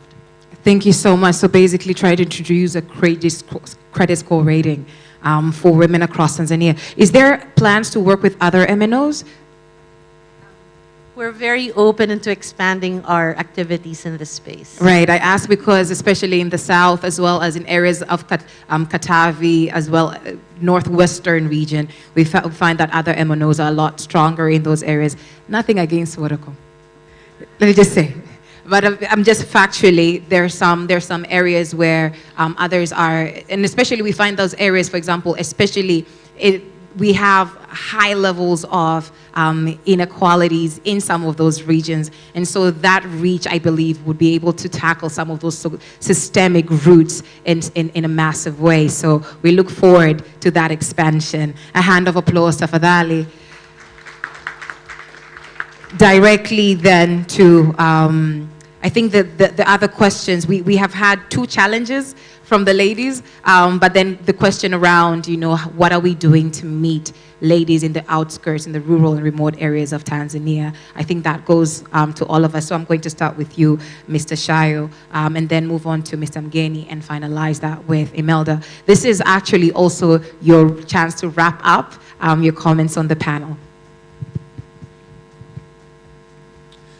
Thank you, Halila. And as a case study, those of us who operate by and large in the rural areas, mining companies included, one of the things that we have done traditionally is to invest heavily in infrastructure projects as part of our corporate social responsibility. And we have consciously started now to diverge from that and have a healthy balance between our investment in infrastructure and our investment in income and livelihood initiatives. And part of that is to ensure that there is a balance in terms of projects that are geared towards women economic emancipation. So 2 examples that I will give. One is we are working with the National Economic Empowerment Council to develop enterprises around our mines so that they can supply to the mine. And we were decisive about ensuring that women-led businesses are part of that initiative. Secondly, in income-generating projects, I'll give you, we are spending in excess of 9 billion shillings in one district every year. But if you can't ensure that at least 30% of that directly goes into impacting on the plight of women, by the time we close the mine, most of the people will have accrued the benefits of the mine are men. And even those who are in our supply chain are men. So lately we are very intentional about it. And one of those vehicles is our corporate social responsibility, but our supply chain as well. And in the other areas of intervention, the areas that are burdening on women, like access to energy. We're looking at working with STAMICO to provide cleaner charcoal, for instance, which cleaner and sustainable charcoal, which takes women away from the burden of searching for fuel. Otherwise, that time is spent in productive activities. And I believe there could be more opportunities as we continue to look at this. One last thing I will mention is not just here. We are looking at developing for each of our mines, and the last that we are doing is for Tanzania, a 10 years sustainable economic development plan that link every single thing we are doing to the SDGs and the indicators. In so doing, we'll be able to, for SDG number 5, for instance, to say by the time we close the mine, how much gender equality will we have achieved through our investment, through the business being there, through our supply chain, through our corporate social responsibility, and so on and so forth. And I think that is possible almost across businesses. Thank you. Thank you very much, Mr. Shayo. A hand of applause. We don't have time, so I have no time to tease. So over to you, Mr. Mgeni. Okay, thank you. So, from NMB Bank, going back to on the rural bank and what NMB is doing. So I think what we have thought as NMB Bank, how can we reach out to the rural areas is digital platforms. And I'm not talking about the smartphones to access the banking services. So you don't need a smartphone to access the bank services. And what we are doing also now is last year we were able to secure an approval from the central bank where now we can allow someone to open a bank account via what we call NMB Pesa account. And the highest you can pay is 1,000 shillings, Tanzanian shillings, to have that bank account. So this one is very possible to the rural areas. And what we are doing now, we are sending mobile branches. So we go all the way to the rural areas, and we have the local auction markets where people, and most of them are women selling commodities, and now we allow them, we can link them to the bank account services, and so that they can deposit money, they can also be able to withdraw. And we are trying also to create agents in the rural, in the villages, so that they can be able to deposit money and probably to withdraw money. So we have also other initiatives that are centered around the CSR. We are spending not less than 1% of our profit every year, so that we can help girls to achieve their dreams. And this is via local schools, the primary schools, the secondary schools. So I think as the NMB Bank, we continue to believe digital is the way to go, and allowing or compromising the KYCs so that you can be able to accommodate more women-led businesses. Thank you. Thank you very much. Karibu sana Imelda. A hand of applause to Mr. Mgeni. Thank you. On GBV, we are working with communities in Tanzania in many areas. We have paralegals, and a lot has been done in empowering women in different spaces so as to understand GBV, but also empowered to take action, to report. And we've seen a lot of report on issues of GBV within communities that now we are working on. And now there is an initiative to address issues of survivors' approach to GBV, which means is how do we assist victims and survivors of GBV in terms of trauma, addressing trauma, but also to be able to continue with their everyday life. Before I end, I would want to call on to action. And be accountable. I would ask everyone to at least engage more on issues of GBV and violence against women, particularly at workplace, but also in public spheres as they affect how women engage in various activities.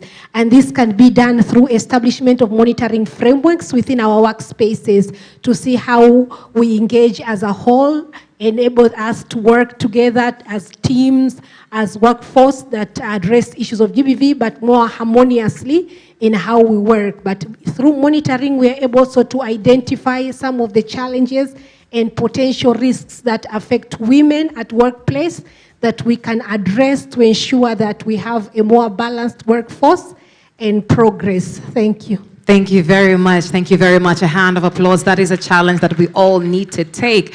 Dr. Lakshmi, over to you for your parting shot.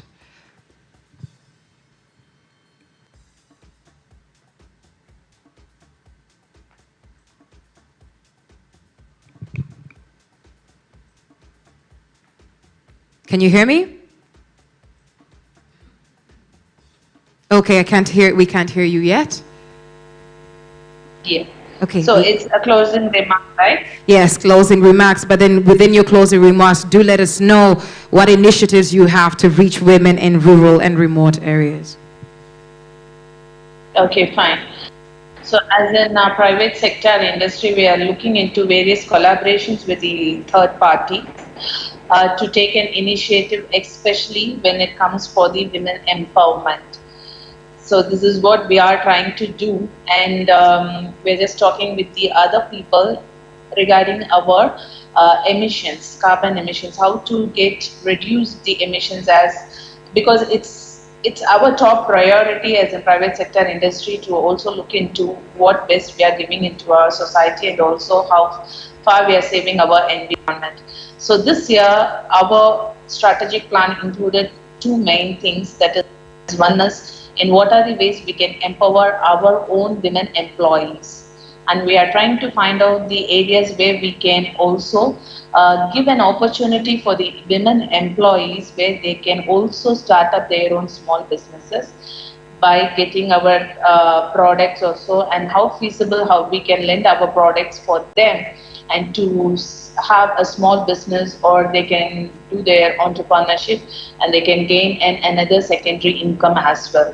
That is the one of our strategic plan, or the ideas which we are looking into with collaboration with other people also, and also to give them more knowledge and more knowledge of their self earning capabilities. Like we have a garment divisions, and if any employee, if they wish to learn stitching or whatever it is, yes, of course, based on the applications, we are trying to find it out the feasible way of setting up a separate training plant or the area where the women also learn something for themselves and to be self-independent, and also that will be also encouraging them to have their secondary income as well. That is one thing. The other major strategy and the things which we are looking into is how far we can reduce our emissions and protect the environment. This is where we are looking into for various collaborations with other third-party agencies where they can give us a better advice and the way forward to do this. So these are the two things which, as in private sector, now we have it in our pipeline for the year 2024, and I think by the end of 2024 we will have an idea, and most of our strategic plans would have been implemented. And yes, of course, if I get another opportunity like this by the end of the year, I can share you where we are and what is our progress and how far we have reached. Yes, that is what A to Z is now. Thank you very much, Dr. Lakshmi. A hand of applause to her and the panel as a whole. And I said I did not have enough time to tease, but I'm going to do that, just take a few seconds. One of the things that we saw in that Fast Forward video, we had those beautiful children ask us, are we doing enough? Are we bold enough? Are we dreaming big enough? As much as they're really bold and we're doing great things, what can we do more? Because we can always be proactive. We heard from you. We cannot afford to be complacent. There is more, because the need is massive. And so then we also had a need. We were challenged back there to make sure that we're collaborating across sectors, because in that sector you might not necessarily know what's in the intersection of working with a different sector that might help to propel progress in a certain area. So what are those cross-sectional solutions that we can have? And so basically we stop talking within the sector and have more cross-sectional solutions. So ladies and gentlemen, we have reached the end of our panel. I'm going to ask my panelists to stand up for a group photo. Now, I don't know how that would work. Would we put the frame of Dr. Lakshmi in the background as well, so as they stand, she's also in the photo? I do believe the tech team would manage that, but do stand right in the middle for a group photo. We can move you right to the middle, Dr. Lakshmi, so maybe you're also in the frame. I don't know if we can make that work, or if I'm being too ambitious and bold in this very moment. Does it work? Does it work? And I'm going to come.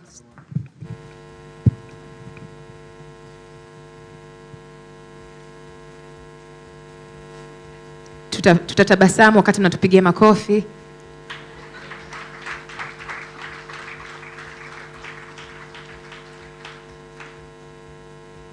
Thank you very much once again to that incredible panel, as well as to all the people who asked questions, as well as shared comments. I do believe several of us might also have questions and comments. We will have time to network right after. Asanteni sana, do take your seats.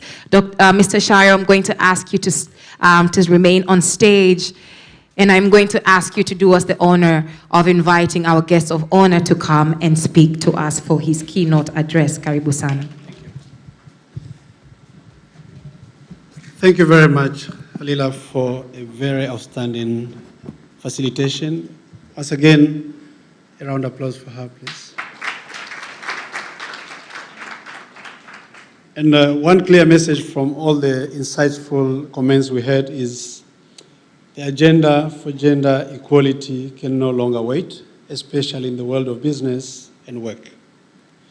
So without much ado, guest of honor, I've been given this podium to not speak, but invite you to speak to the audience here. Karibu sana.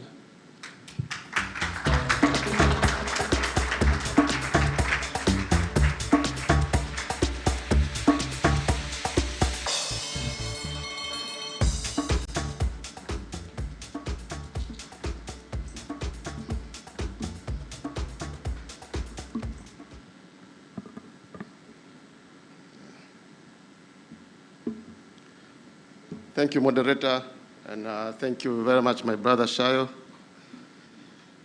Ms. Mary Mniwasa, the Dar es Salaam Stock Exchange Acting Chief Executive Officer. Dr. Mitra Sadananda, the UN Women Deputy Country Representative. Mr. Simon Shayo, the Global Compact Network Tanzania Chairman.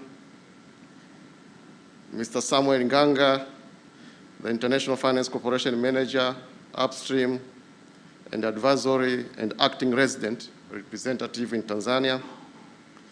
Msimasha Makata Yambi, the Executive Director, Global Compact Network of Tanzania.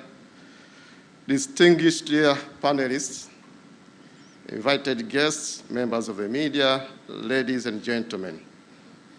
Again, a very good morning to you all. A very warm welcome to the 2024 commemoration of International Women's Day, Ring the Bell. I was discussing with Madam Masha, asking her for Tanzania, since when have we been commemorating this Ring the Bell? And she was telling me that since 2016. So I think these organizers, they deserve a round of applause for that consistency up to this one of 2024. Thank you very much. Before I continue any further, let me take this opportunity to convey to you the warm greetings from our Honorable Professor Kitila Mkumbo, the Member of Parliament and the Minister of State, President's Office Planning and Investment, whom dearly accepted to be the guest of honor of this event, but due to other engagements and importantly underscoring the importance of this Women's Day, he opted to request our permanent secretary at the President's Office Planning and Investment, and that's no other than the superwoman, Dr. Tausi Kida, who was very eager and wanted to very much be here with you today. But due to the same reason as our Minister of State, of the ongoing preparatory meetings for the upcoming budget session. So they are both engaged in the government meeting with the President for the whole of today. And therefore, please allow that I will read the message of the Minister on his behalf. Ladies and gentlemen, I wish to thank once again the Dar es Salaam Stock Exchange, DSE, Global Compact Network Tanzania, International Finance Corporation, IFC, and UN Women for the joint organization of this event and inviting me to speak this morning, I mean the Minister. And later, as we have also rang the bell for gender equality. Personally, for obvious reasons, I feel honored to have got an opportunity to speak on this auspicious day of the year. This is the International Women's Day.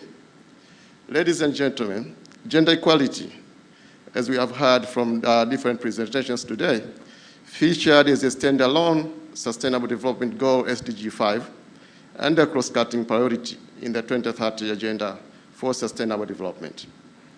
Is a fundamental human right and is crucial for achieving a prosperous, inclusive, and sustainable. Gender equality spans a wide range of dimensions, including education, healthcare, workplace, economic influence, and political representation. The economic empowerment of women is a critical aspect towards the progressive realization of SDG 5 on gender equality. Our girls and women are the drivers of sustainable development and powerful agents of change. Evidence from around the world confirms that investing in girls and women creates a ripple effect that yields multiple benefits, not only for the individual women, but for the families, communities, and countries. Yet, despite all we know and have heard during the panel discussion, decision makers around the world have struggled to consistently make girls and women a priority. They are deprived of access to health services, confront barriers to education, are vulnerable to gender-based violence, and face discrimination in political and economic spheres. Now, at the dawn of the Sustainable Development Agenda, we have an opportunity to correct this wrong and prioritize the health, rights, and well-being of girls and women everywhere around the world. Ladies and gentlemen, the 19th century philosopher John Stuart Mill famously said, "Wives should have the same rights and should receive the protection of the law in the same manner as all other persons."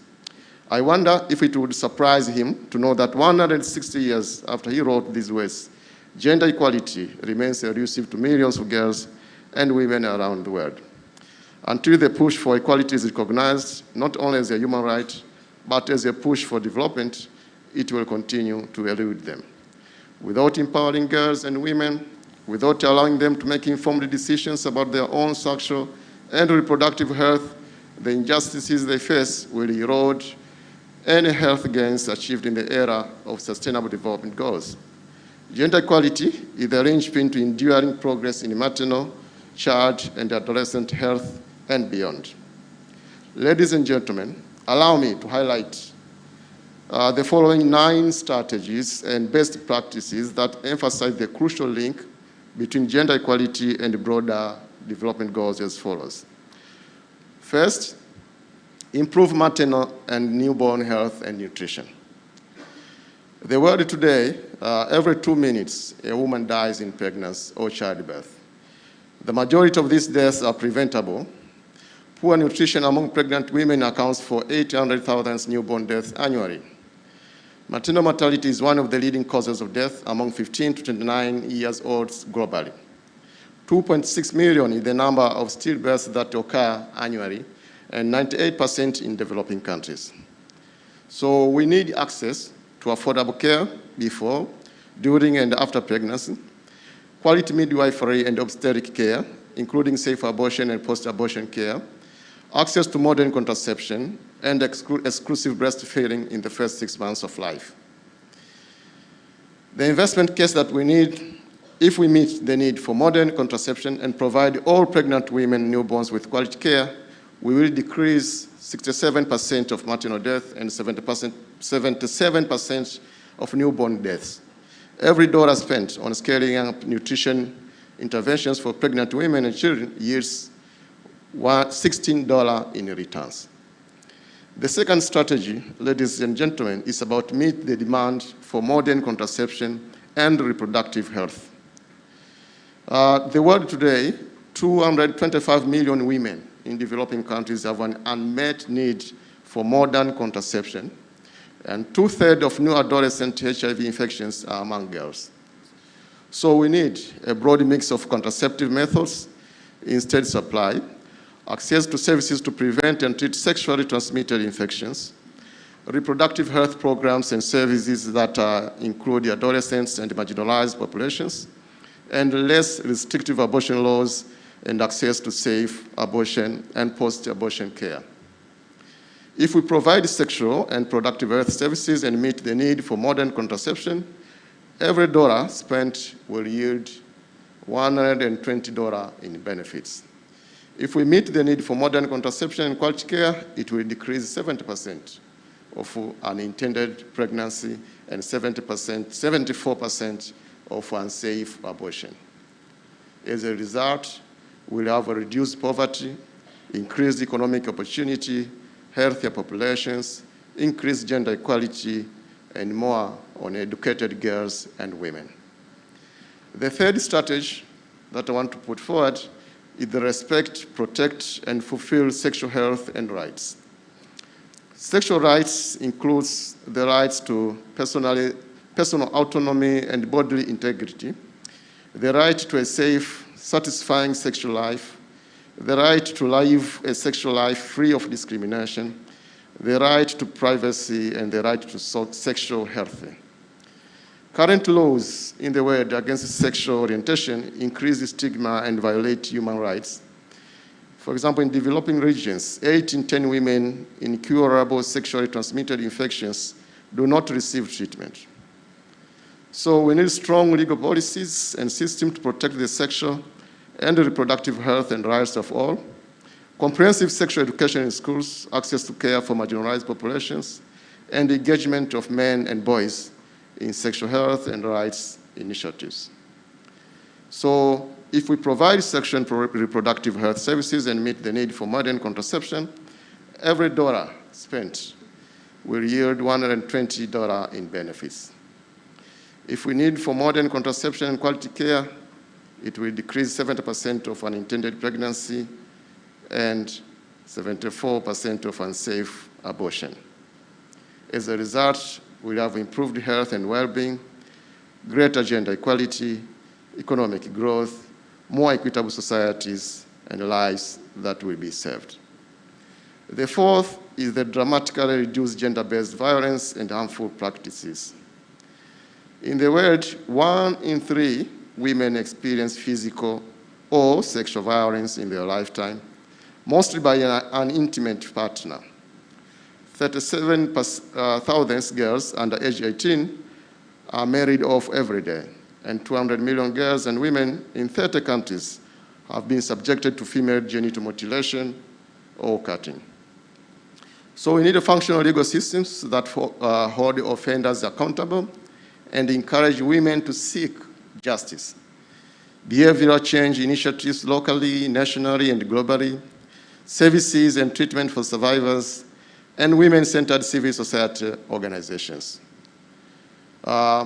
If we invest, economists found that investing in the elimination of gender-based violence is one of the 19 most cost-effective SDGs targets. As a result, we'll have more equitable societies, healthier women, economic prosperity, more educated women, and stronger families. The fifth is ensure equitable and equality education at all levels. We are informed that only 29% of countries have achieved education gender parity at the upper secondary level. 90% of children living with disabilities in developing countries do not attend school, and 2 out of 3 illiterate adults are women.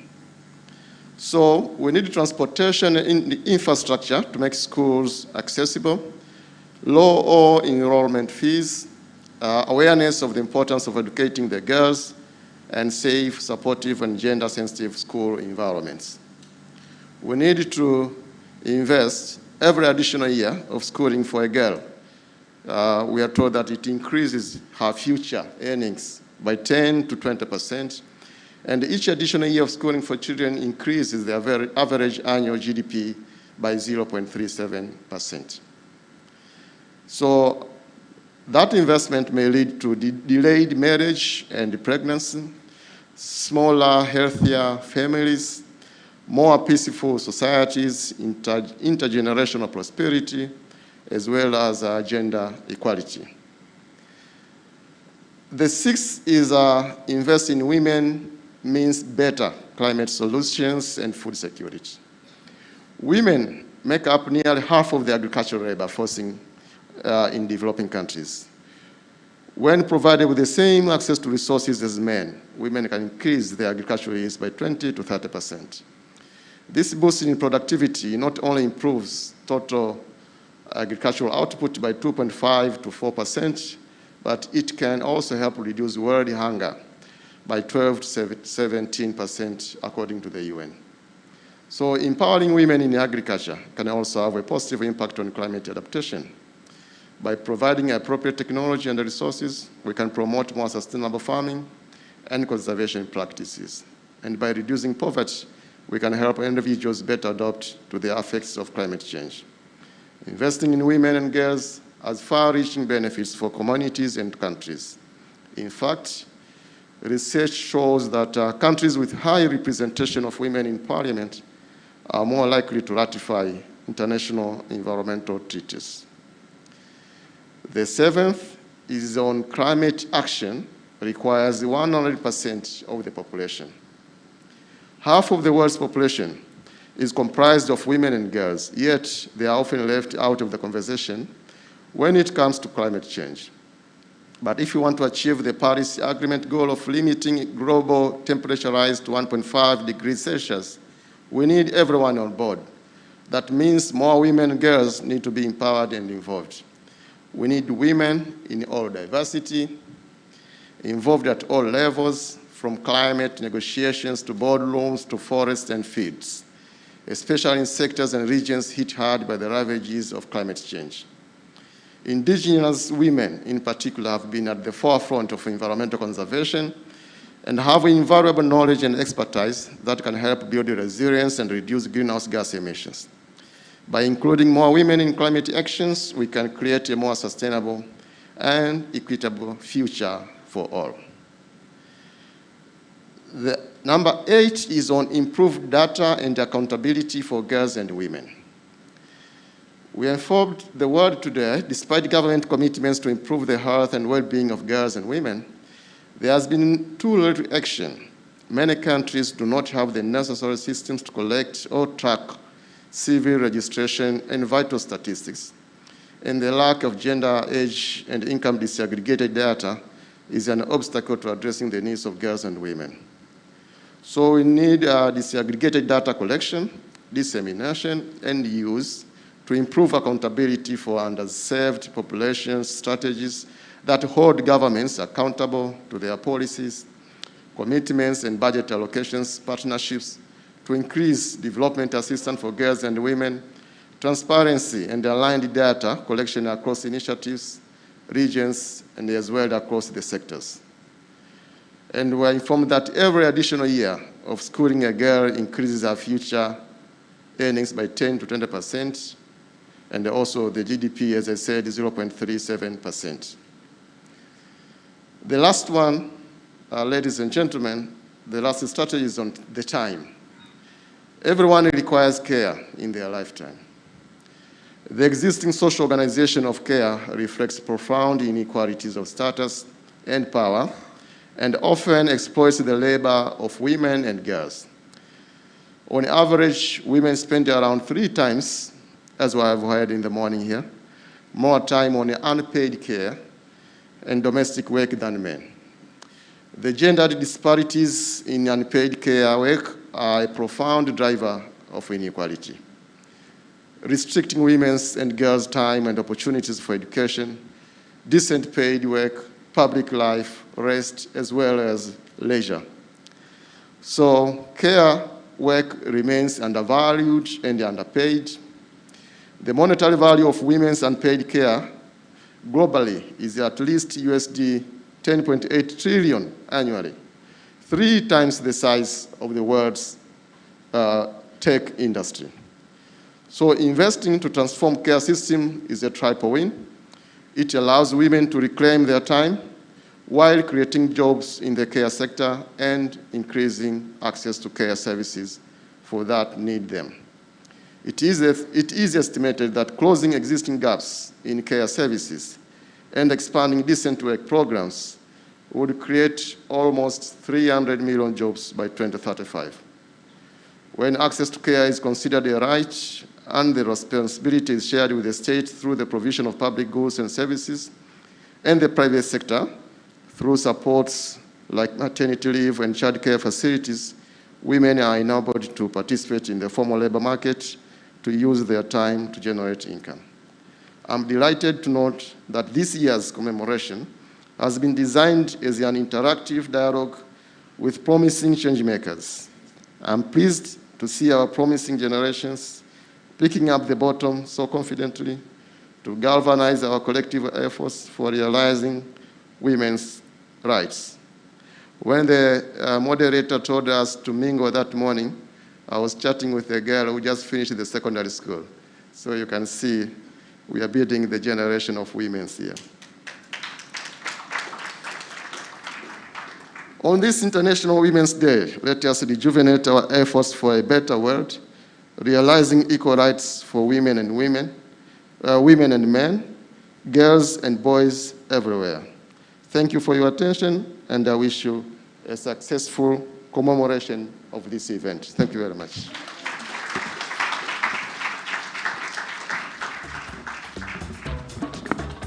Another hand of applause, Tafadhali.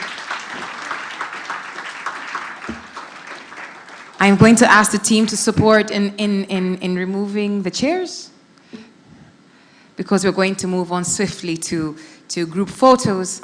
Asante sana for those 9 strategies. I do believe that there's a lot of actionable things that we can take away. But one of the things I loved about that speech also is what can be gained. There was actual quantities, there was quantitative measures to what could be gained to the accomplishment of each strategy. And of course, it's not theoretical, it's very practical, the economic advantage of actually supporting women and gender equality as a whole. And so at this point, we are moving on swiftly into group photos. I'm going to read the progression of how we're going to take them, and we're going to move on swiftly to getting that done.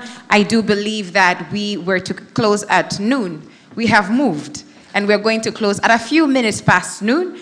It's allowable. Seti, tuko vizuri. Tumeenda vizuri, we started late, but we're going to finish in time. Tutaelewana tu. So we're going to start with the organizing partners, UN Women, the DSC, Global Compact Network Tanzania, International Finance Corporation, together with our guests of honor. We are going to also then, right after, we're going to have the organizing partners as well as the organizing partners teams join them on stage. Right after that, we are going to have the teams one by one. So if each respective organizing partner has their respective teams, we're going to have each team take a photo, and then we're going to be followed by the panelists, as well as, now we'll have to find a way for the audience to take photos in batches. So we're going to start with the organizing partners. DJ naomba utusindikize, wanasema kwamba bila picha tukio halikuendelea, halikufanyika. Na pale baada ya picha zote tutapiga selfie la kibabe kusema kwamba kweli tulikuwepo.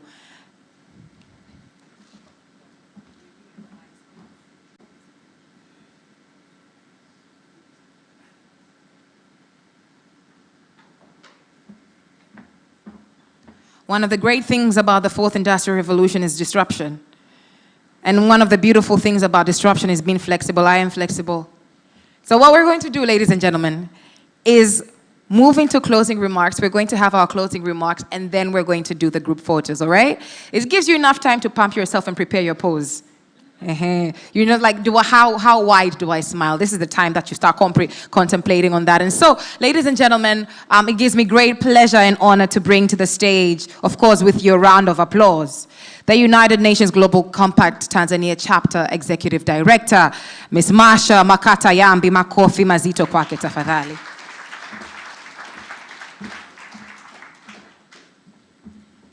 Thank you, Kalila. Thank you, everyone. So, tufunge kwanza alafu tupige mapicha yote. Honorable Aristides Mbwasi, Director, Private Sector Investment Division, on behalf of the Honorable Professor Kitila Mkumbo, the Minister, President Office, Planning and Investment,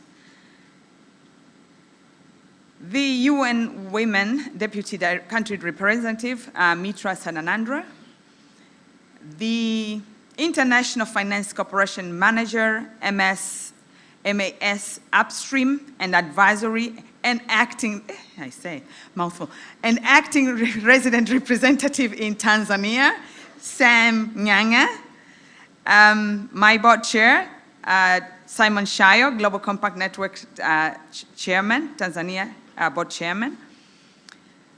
I also have Ms. Mary Mniwasa, Dar es Salaam Stock Exchange Acting Chief Executive Officer. Distinguished guests, panelists, members of media fraternity, ladies and gentlemen. Mmeamkaje, mlilalaje, mlishindaje, habarini za mchana. Amen. So here I am to just say closing remarks, but they're a little longer, and that's why I borrow your patience. First of all, thank you to the Almighty to give us this very opportunity that we have witnessed this morning up to now. And a dearly thank you to Kalila, the moderator, having revived the room. A very thank you to everyone in the room for making it the event, for dressing up very nicely, for being here, and for being present here. Thank you to you all. As we draw close, I would like to say very big thank you to the panelists. Mmefanya vema. You have done us very big justice.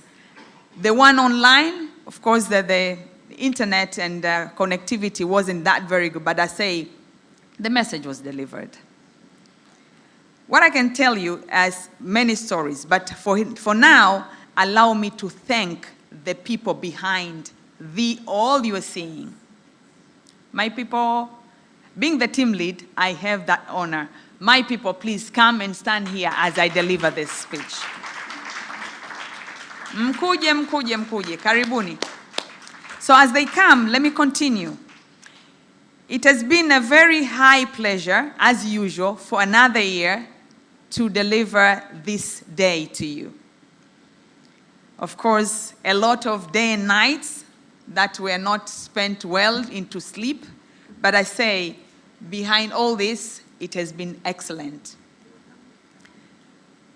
Come again? Yes, all of them. The Kametas, the Jackies, the Lillians, the Wilfreds, you are taking photos. Uje alafu ushuke. The team has been very much into it. The UN women, where are you? Oh, yeah, you're here, okay. The team needs a round of applause, Yamani.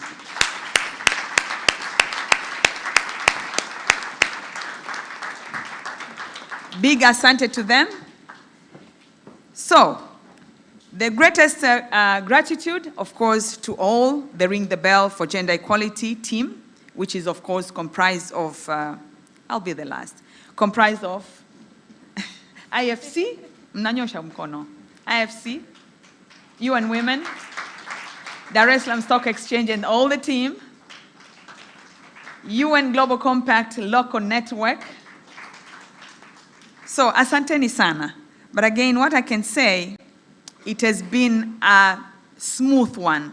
There were no quarrels, but of course, I'm sure, hatukulala mara nyingi. We didn't sleep most of the times. I thank you all. But of course, what I can say, Ring the Bell for Gender Equality is about action and accelerating the Beijing Platform for Action. The Sustainability Development Goals, they're about to be breaking up, to be built up so that a better and gender-sensitive, responsive manner is what we are all aiming at. So that we allow the legacy of not only us, but everybody around the room. At this particular juncture, I would like ourselves to just scan around the room and see all those words. These are not just words, but skim through and see these are the principles. These are the ones that have allowed us to make progress and to document that we have done X, Y, Z. There are 7 principles, and these are called the WEPs.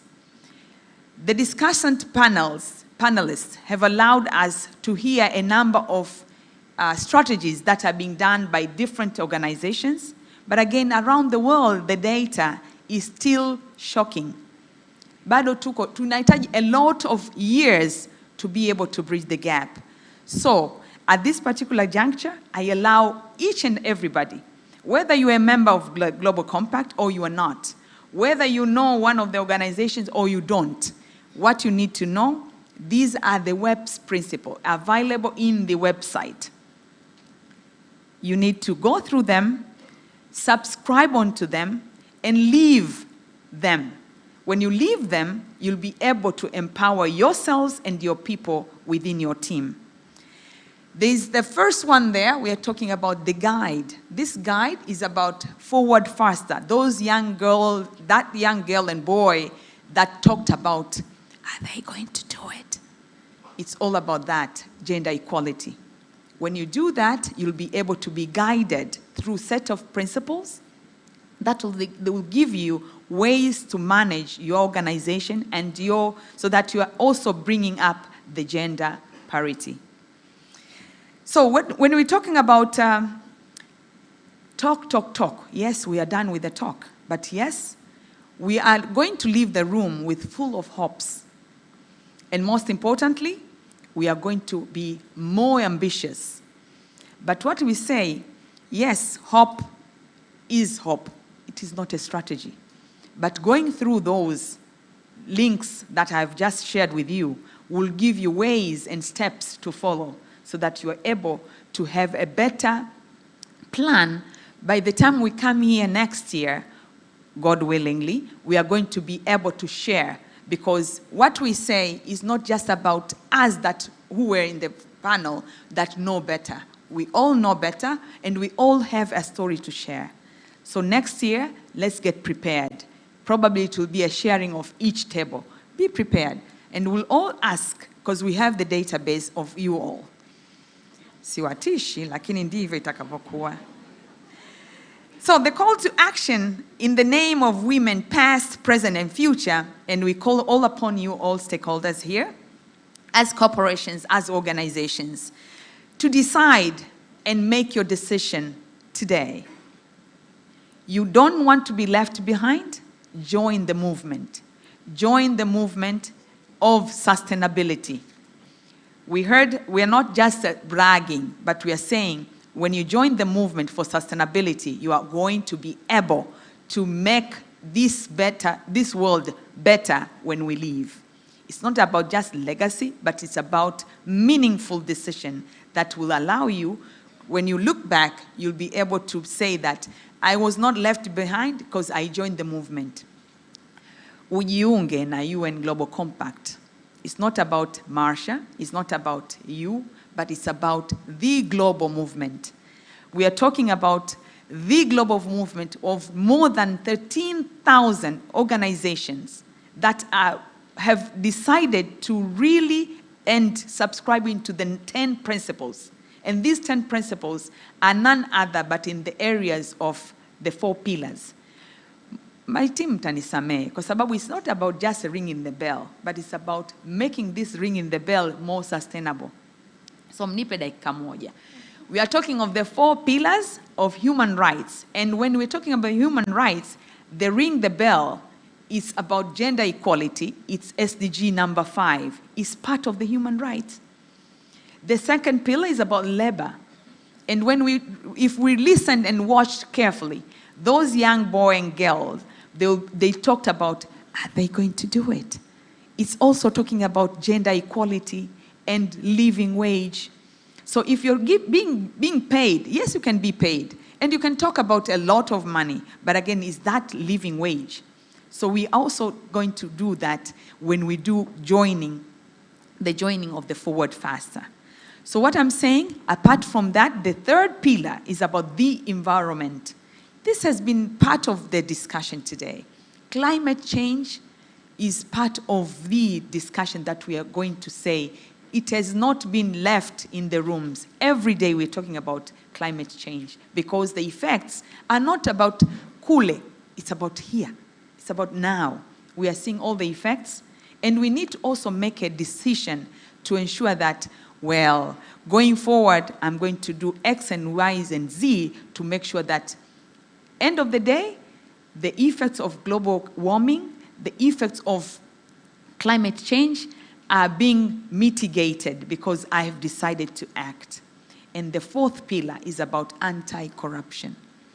I know you know that corruption has not left our area of work, has not left our area where we are working, has not left everybody, anyone safe. If you decide today, it will be you are part of those in the movement against and fighting that corruption. And it can be done because others have managed. Some of the developed world have managed. And they don't have even a different name for it. They have decided and they have managed and they have fought and they have erased. So we can do that because we want a better Tanzania for everybody to thrive. I will not go further into that. So relax, we are finishing. So, to you all, let us go forth. Let us complete our work. I know we have heard a number of aspects that came throughout during our discussions, during the panel discussions. But again, I'm sure you have a word or two that will not only make this world, or rather today, a better day, but rather you know that you have taken that and you have made a decision. We'd heard about the GBV, psychological, kumbe kuna psychological, but also nimesikia kumbe kuna economical. So, let us make an action. Let us take it up and not only leave this, but also take this discussion to the next level. However, we see that it's not about you, but make sure you go back and report. Most of the times we come to the events, we enjoy, we hear all the discussion, and then when we go back to the office, how was it? It was very well. Yani ilikuwa tamu, ilikuwa nzuri, yani watu wengi kweli.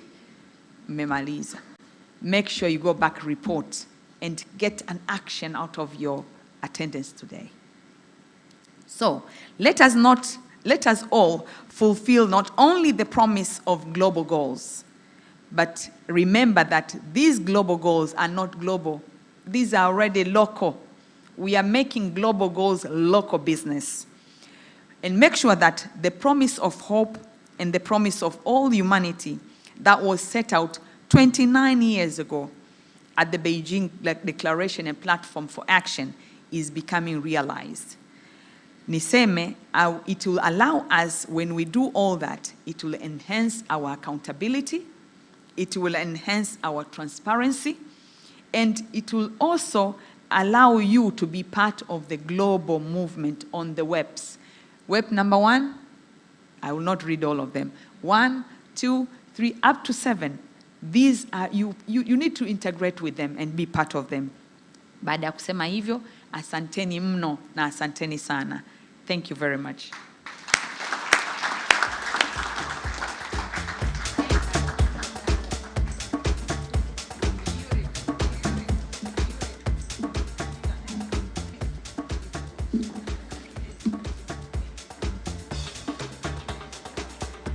Kimpa mzungumzaji Mikey.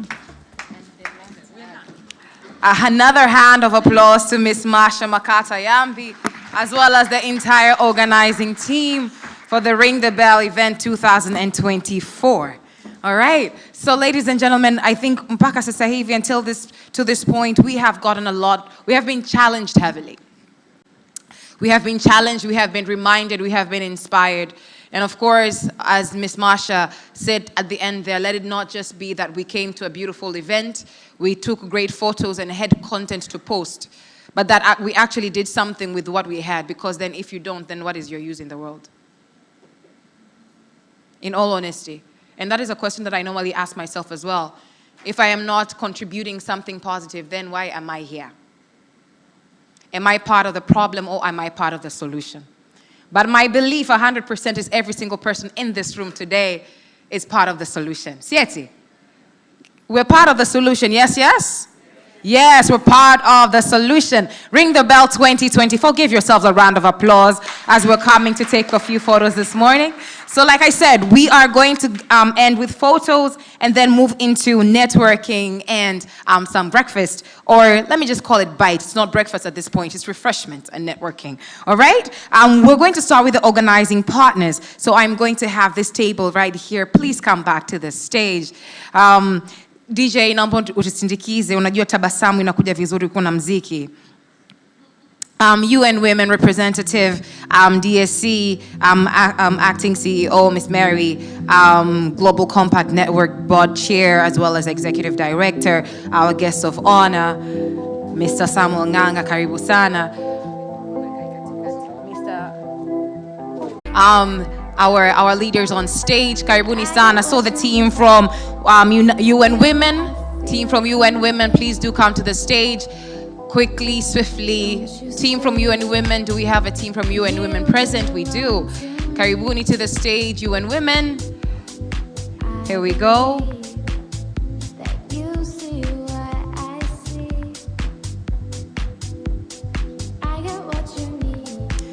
I'm going to ask the team from the Dar es Salaam Stock Exchange to come to the stage as well. Dar es Salaam Stock Exchange, karibu sana. Dar es Salaam Stock Exchange.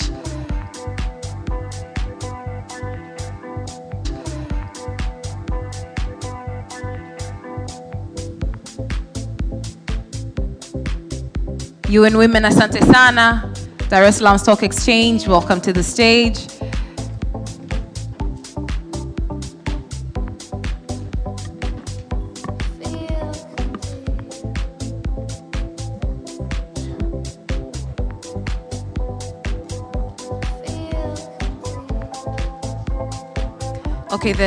Okay, so the tall ones going downwards, move forward.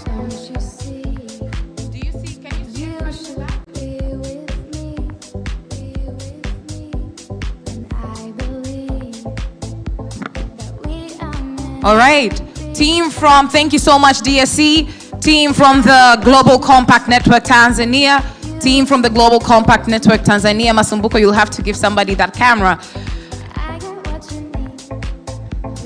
Global Compact Network Tanzania. Masumbuko, come on this side, please. Global Compact Network Tanzania. Thank you very much, the team from the International Finance Corporation, IFC. Do we have anybody else from the IFC? Yes.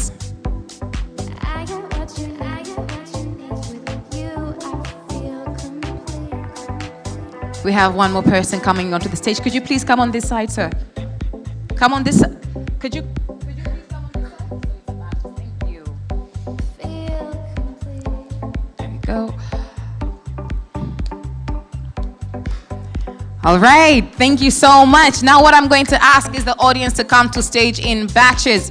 We need to find a way to include as many people as possible. Mgeni rasmi utanisamee sana, utanisamee. May I ask May I ask the ladies to join us on stage? Panelists, please come to the stage. All panelists, please come to the stage.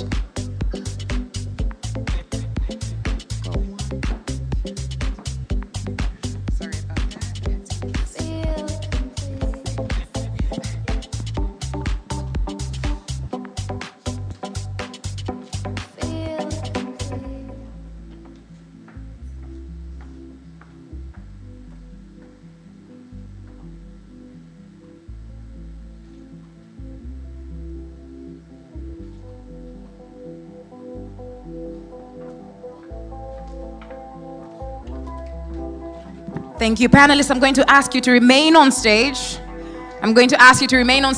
May I have this side of the room, the right side, my right-hand side, may you please come onto the stage, please. The right-hand side of the room, please come to the stage. Slowly, quickly, swiftly. Some of us can stand to the front, right down here, right? We can still get that photo.